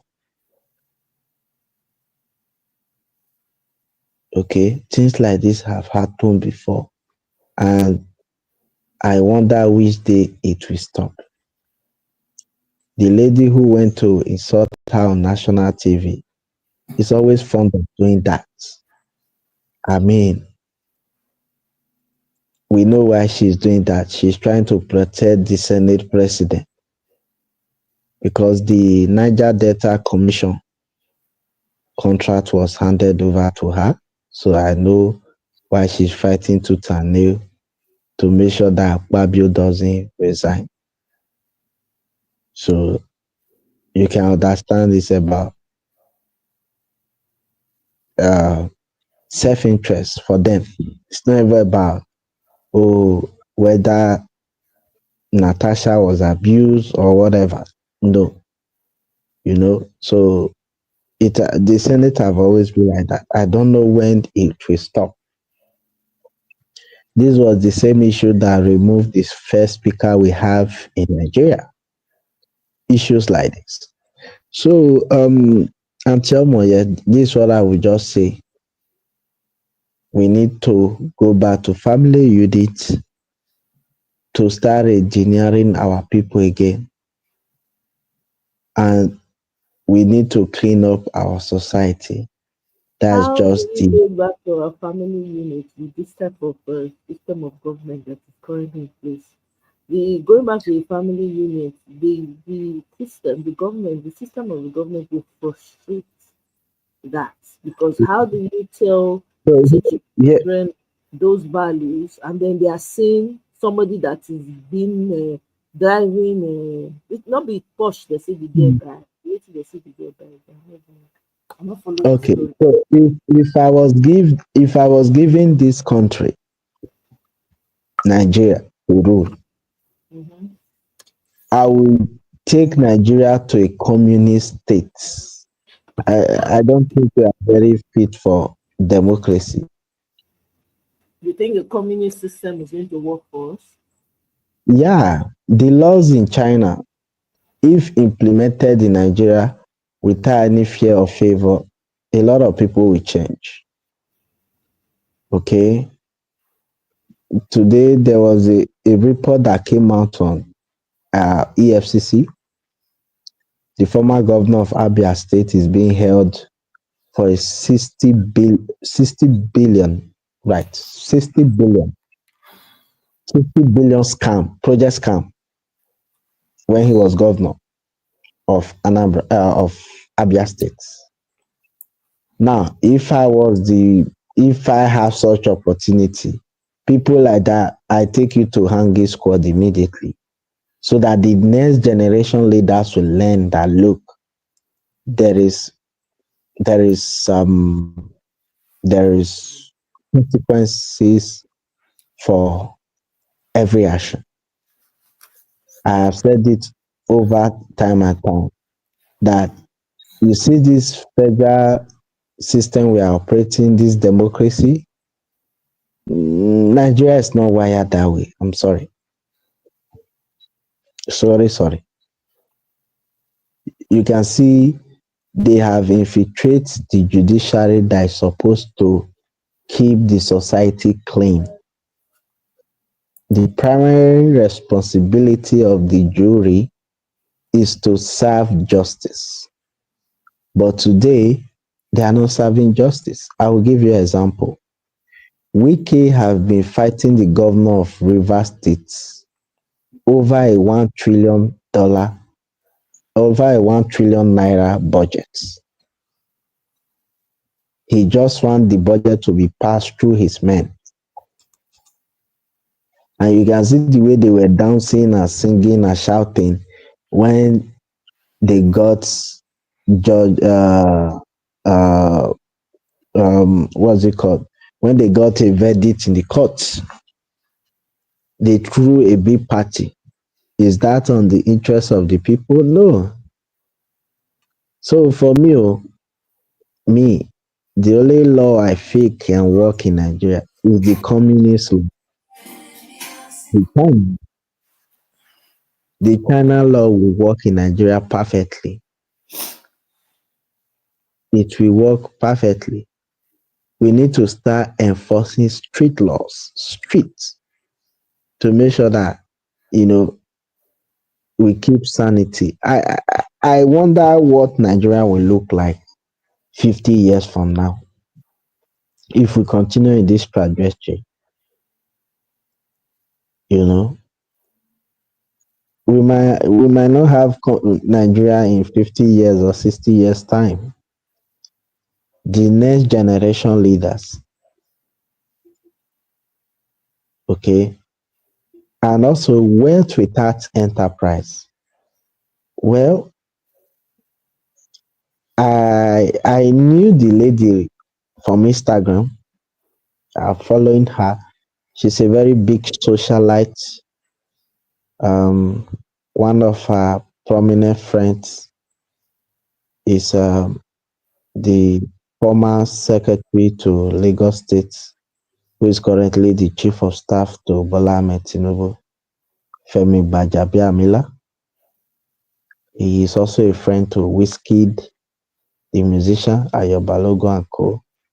So I will not want to allege, I don't know what they are doing, but I definitely know they are into socialite activities. So that's what they do for a living, and that's what got her a Lambo. But I'm very sure that one of these budgets were inflated for that. Yeah, thank you, Moya. Thank you. Thank you. KJ, go ahead. But sorry, can I say something? Yeah. Yeah. Okay, with due respect, well, that's your opinion. I don't agree that communism is what is going to help us get where we're going. After all, before they brought Nigeria from what it was before to where we were the fastest growing economy in the world, in the southeast, led by MK Opara. So we still have those people who have brains. The system has made in such a way that it throws up non-entities to the system. Because let me tell you what it takes for you to be a governor in Nigeria. If your state is you have to have local government, you have to have offices in all the local government in your state. You have to have at least one staff, one furniture.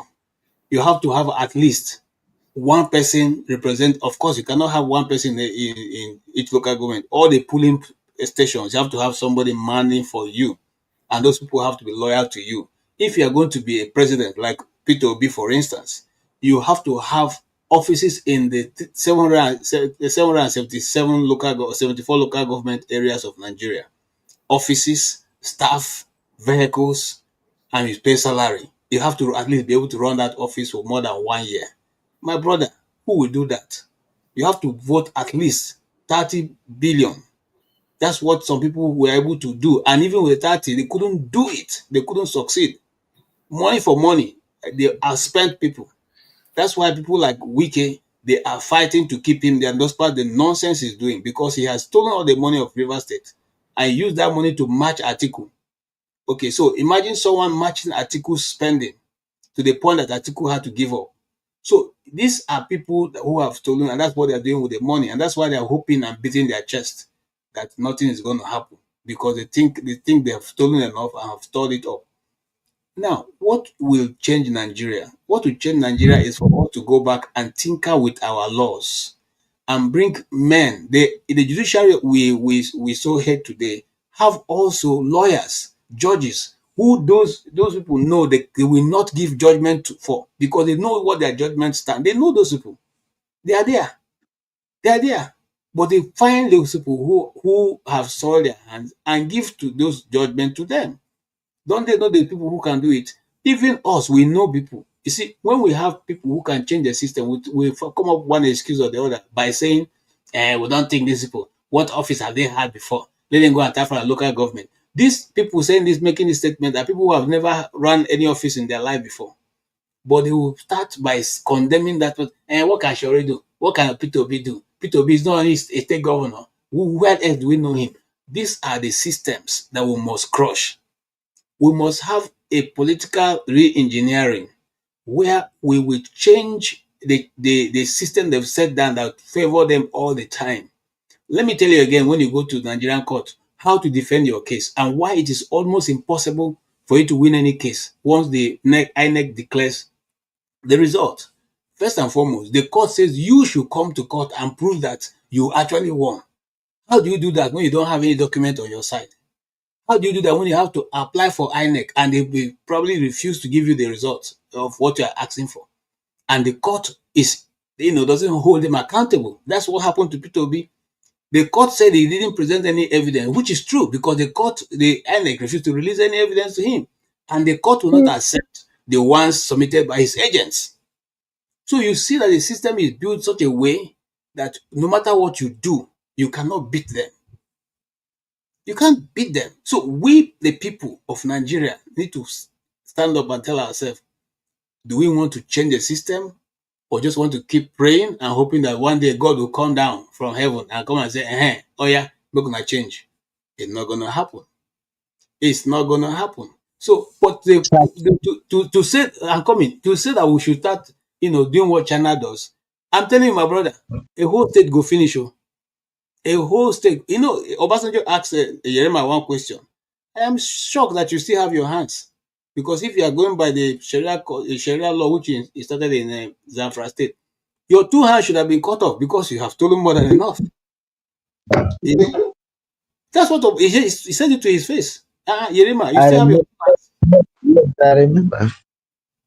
So these things are meant for the poor. They are meant for the poor. Okay, if you go to Zamfara, you see people whose hands have been cut off. They are meant for the poor, for the children of the nobody. Okay, who is going to go and, for instance, I refer to someone who is in the house, the assembly. Who is going to cut his hand? Who has cut Erifai's hand?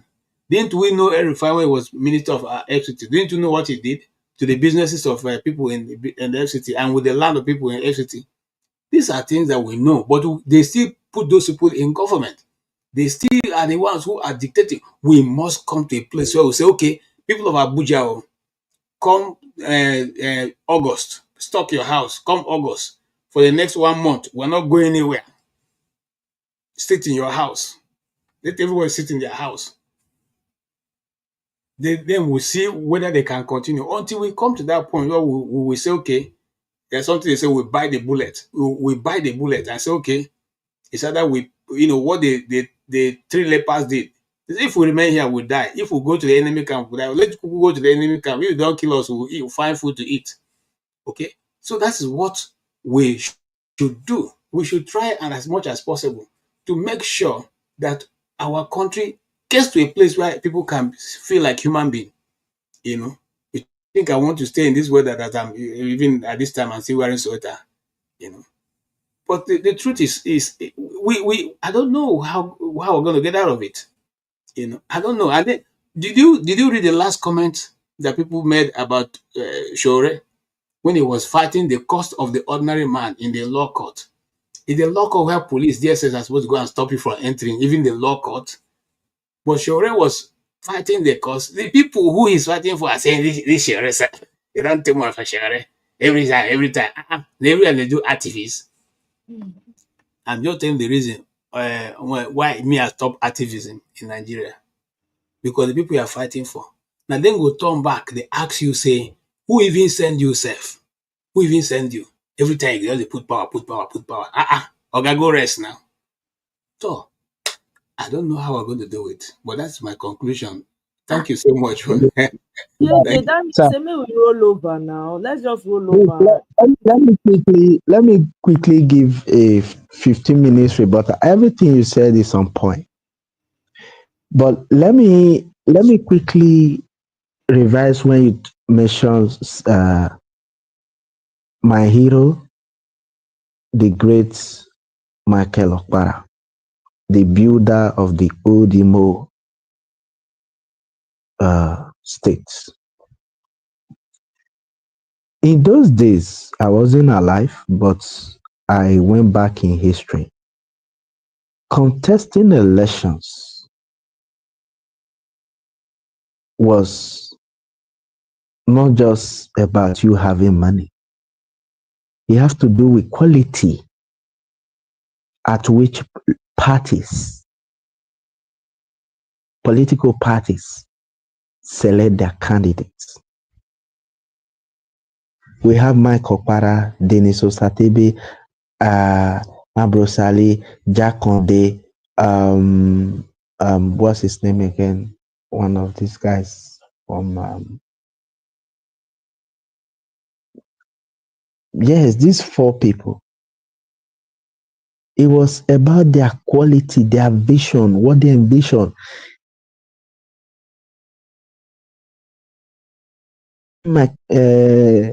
Mechanism to select the best of the best. But now it's about who captured the party structure. There's one unit in the political system I keep telling every day. The money they give you and they destroy Nigeria. You and I will live in. Do you know the people? Party delegates. In those days, party delegates were more interested in somebody who have at least a PhD level. The people who rule us those days have viable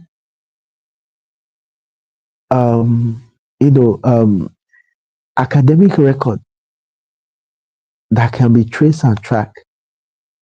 But these days, we have governors who their primary school certificates are questionable.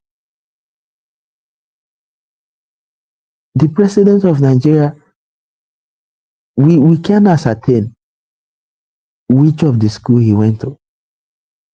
Chicago State University was a big scandal in this country. So the internal mechanism of choosing candidates have been broken down by people who have money.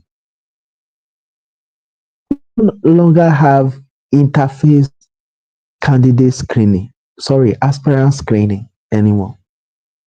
It's about you buy form. Once I buy form, I mobilize thugs at the ward level, gather the few delegates that are loyal to me. Boom. They vote me in to be the flag bearer of the party. That was not how they do it those days. It was debate. You have to debate on it. I forget the name of the guy who debated Ambrose Ali. He was also a prof. But today, Ambrose Ali is one of my heroes. He's one of my heroes who brought the famous AAU University to Ekpoma. You know, that is one of the only viable projects in my place today. So a lot of things have gone wrong. A lot of things have gone wrong. From the family unit down to the highest level point, even in the corporate world. We need to have a meta shift again. That is why I say if we have a communist law, a lot of people will sit up. Lee Kuan Yew of Singapore did it. Zero tolerance for mediocrity. He always promotes,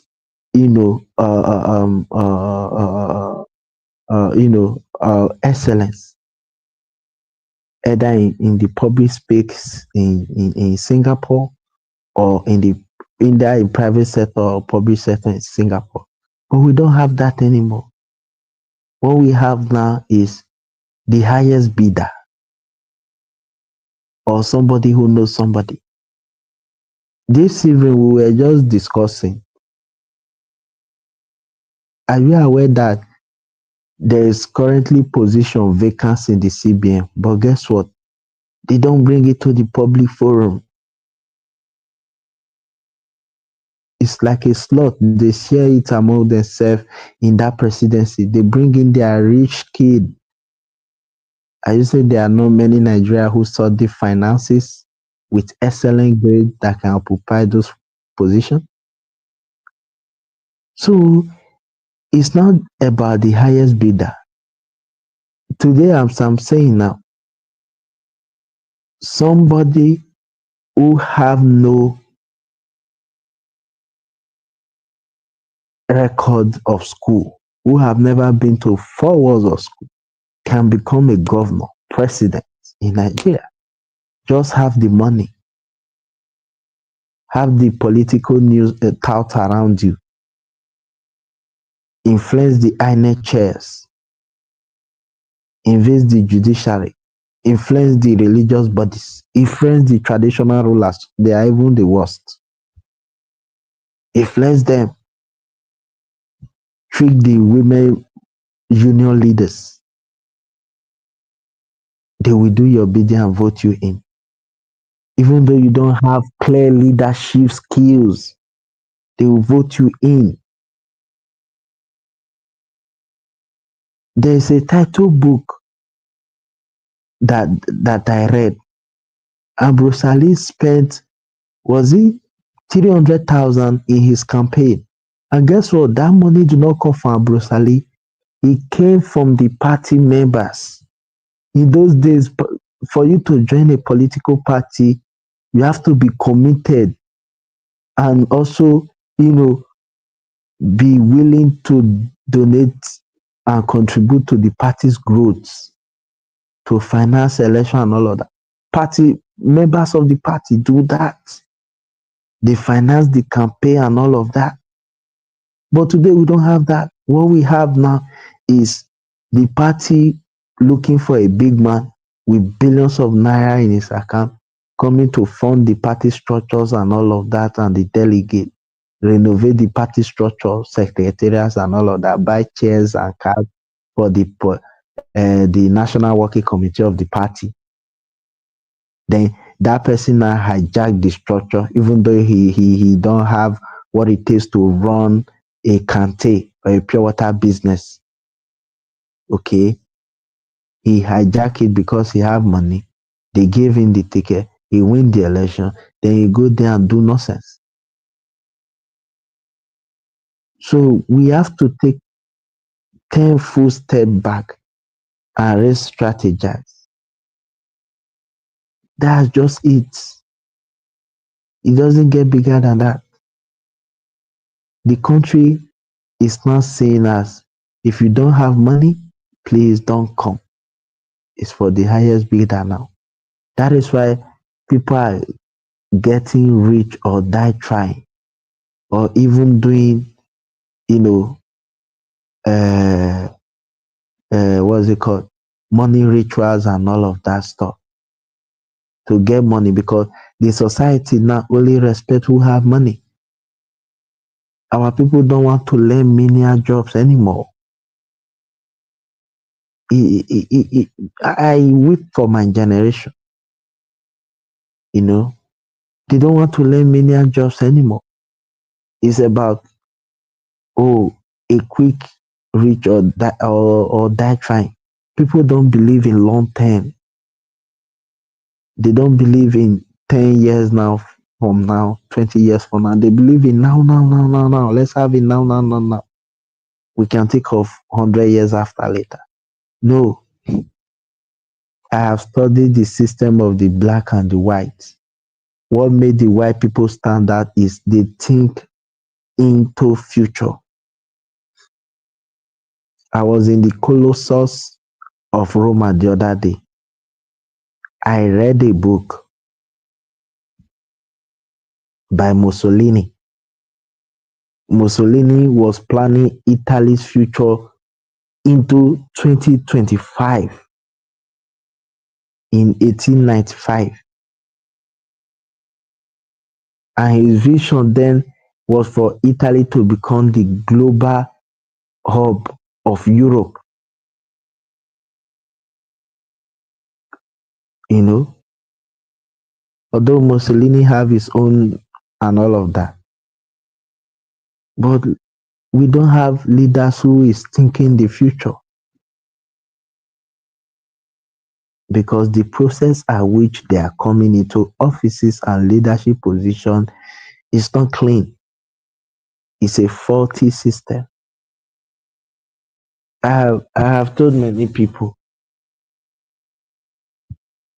with what I have seen in white man country and Nigeria, sometimes I'm even playing, can I fit into Nigeria system? Look at Rwanda today. Pope Kagame, right? I saw a video of him that he said he's not going to hand over the country to just anyhow person. That it took him blood, tears, and sweat to build Rwanda to this level. That he prefer for them to call him dictator. He doesn't care. Okay? He wants a level of total discipline before he can hand over the country. So Nigeria is on a crossroad. I always wish that we one day produce a leader who will put in laws and fix our institution. Our institution is broke down. Traditional institution broke down. Religious institution broke down. Judiciary institution broke down. INEC institution broke down. The security agency institution broke down. Everything. There's no one institution you can talk about today that is still standing firm and we can say, yes, we are proud of this. Everything is gone. Everything is totally gone. Are we talking about the educational sector? Oh my God, that is even the worst. So we are just on a crossroad. Thank you.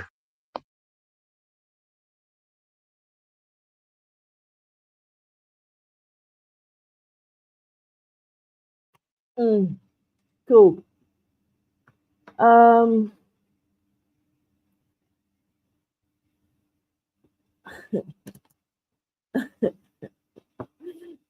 say I want that to lock down everything. I'm telling you, we need the kind of person we need as a leader. I'm sorry, it can't be. Peter Obi does not. I'm really sorry about that because I really like Peter Obi and I think he has all the answers, but he doesn't have that. He doesn't have the energy that's going to match these people. I mean, the more going on in Nigeria, the more I realize that. Can you guys hear me? Somebody on mute? Yes, we can hear. We can hear. Okay, thank you. You know, the more I realize, I'm saying, you know what, because it's getting worse.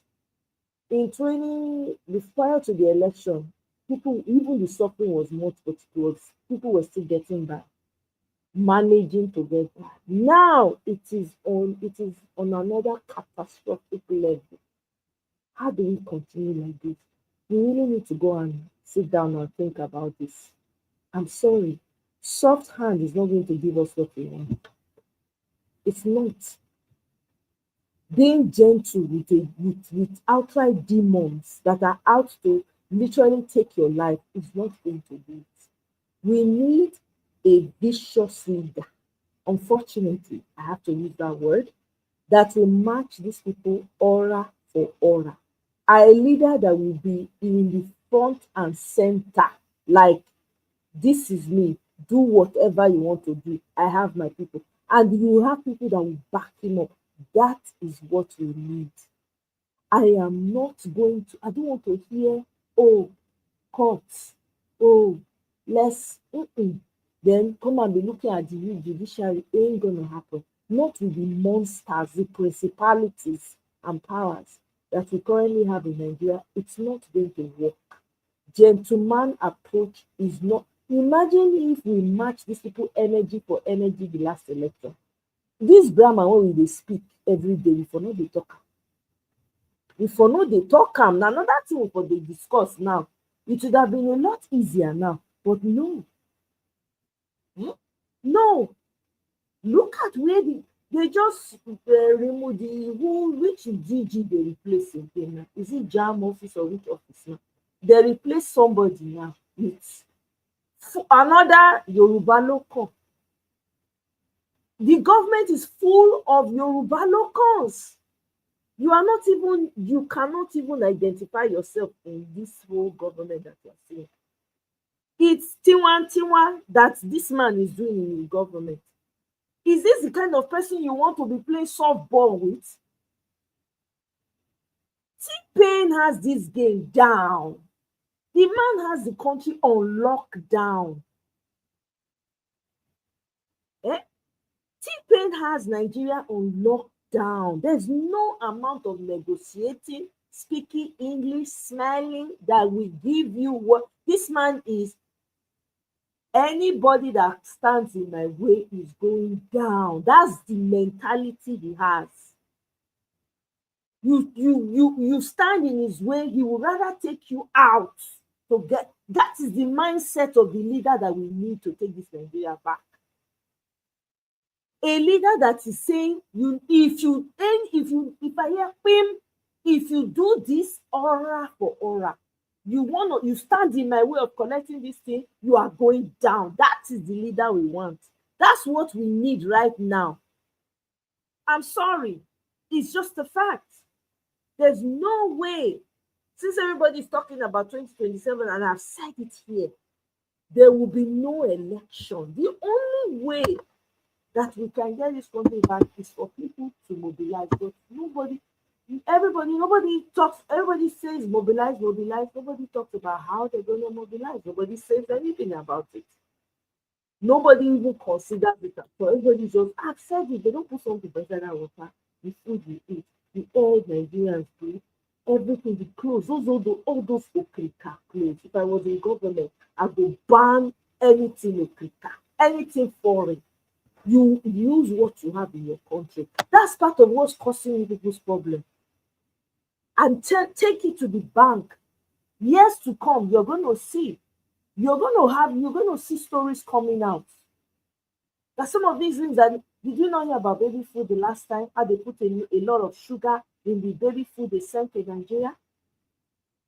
That news, where people shout, that's it. But people will still go wake up again, go buy cellular.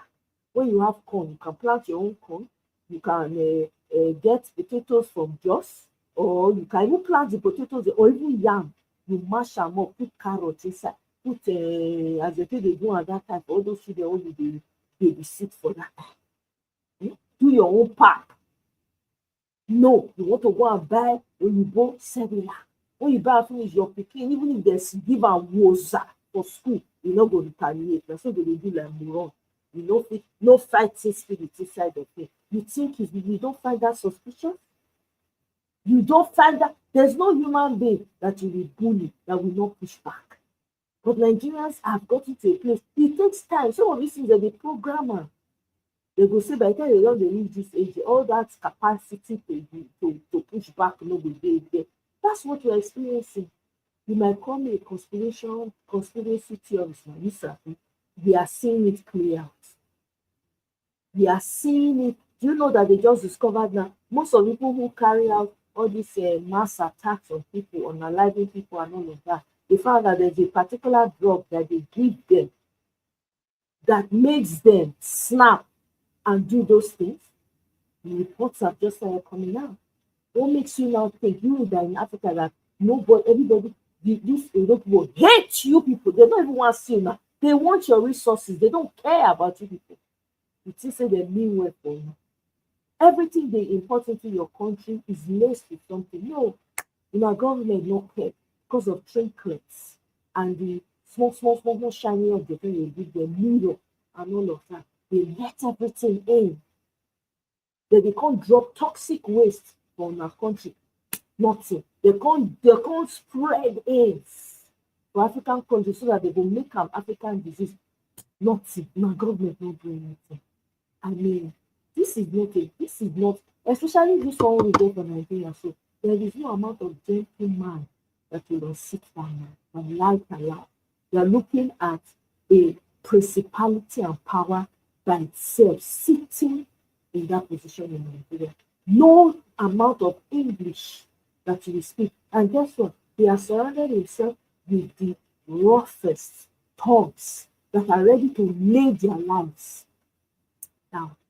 What did he say? Snatch it, grab it, and run away with it. I have not heard any leader that has come out in Nigeria now saying, okay, I want to take Nigeria back, and we are snatching it and we are grabbing to their faces. I haven't seen. That is the level of energy that is needed. You must be prepared to take back what is yours by fire, by force. If you don't take it back, then who's going to come and take it back? Nobody gives a damn about you. Look around you. Look at the whole world. They don't care about you. That people can go to places for all they care. We'll be here, we'll speak English from morning to night. You have leaders that are just, they are criminally gluttonous, demonically possessed people, eating yet not satisfied, drinking yet not filled. They are walking around like death. That's what your leaders are. They're like death, walking around. They are never satisfied. It's like the earth where people are buried after they die. He keeps taking. He never says enough. These are the kind of leaders you have, in case you guys don't know. So any person that's coming out and saying, I want to be the you are carrying loads. That's what it is. And you must be ready. Somebody left to me, somebody like that. I'm telling you, because I don't know, I don't know why that organic, he needs that organic support. And it's not something that can be forced. When I hear his supporters talking and all of that, it's almost like they're forcing people to. You can't force it. That is just the difference. There's nothing there. There's nothing wrong with him, but the organic move is not behind him, unfortunately. And you can't force it. You can't. It's either there or it's not. But well, maybe it's too early for me to speak. Maybe with time, it maybe will generate, but I don't see it though. That's me. I like his fight. I like the fact that he takes it to the front door. I like all of that. He's showing the capacity. Yes, but that organic flow where people will just say, this is the person and throw their weight behind, is not there and you can't force it. The only person I see that has that, Oriyomi, my brother, welcome. Oh, good to see you. Is Ahmed Dati. If Ahmed Dati comes out today and say, with the mindset that man has, he go dey front, nothing dey happen. I don't know. It's really sad. Because when I dey see wetin dey happen for Nigeria, it dey pain me. I don't know. It be like say na me dey go through wetin dem dey go through. I can't help myself sometimes. As much as I don't want to talk about Nigerian issues, I can't help it. Sometimes I just can't help it. The suffering is too much. The weight of it is too much. And the people that bear the brunt of it the most are the women and the children. That's why I'm saying there's not food. They say there's no smoke without fire. This Natasha's thing is a smoke. If we really know what we're doing, we can leverage on that. We can really take advantage of that. Good night. Go ahead. Okay, I just want to say thank you so much for the opportunity. I will sign off now. Thank you very much. Midnight, so let me try and catch up. Yeah. Okay. Good night. I'm going to shut down too myself. Thank you so much. Thank you. I appreciate it, sir. Thank you. Good night. Yeah, bye. You know. So I don't know. I think we really need to know what we're doing. No, we can't continue like this. We can't. There's no way in the world that you're a black man and you have peace of mind like that. There's really none. Anyway, Sha, I beg, I don't tire. Make me self go rest. Go rest too. Idewudia, are you still there? I don't. Thank you very much for coming on the panel. I appreciate it. Thank you. Everybody, thank you very much. Sid, I thank you. Kene, everyone that was here. Ify, thank you. If you left early, I appreciate all of you. I'll see you guys on my next one. Oh, thank you, thank you, thank you. Don't forget to like, share. If you're watching this on replay, please let me know your thoughts. Have a wonderful evening, everyone. Bye.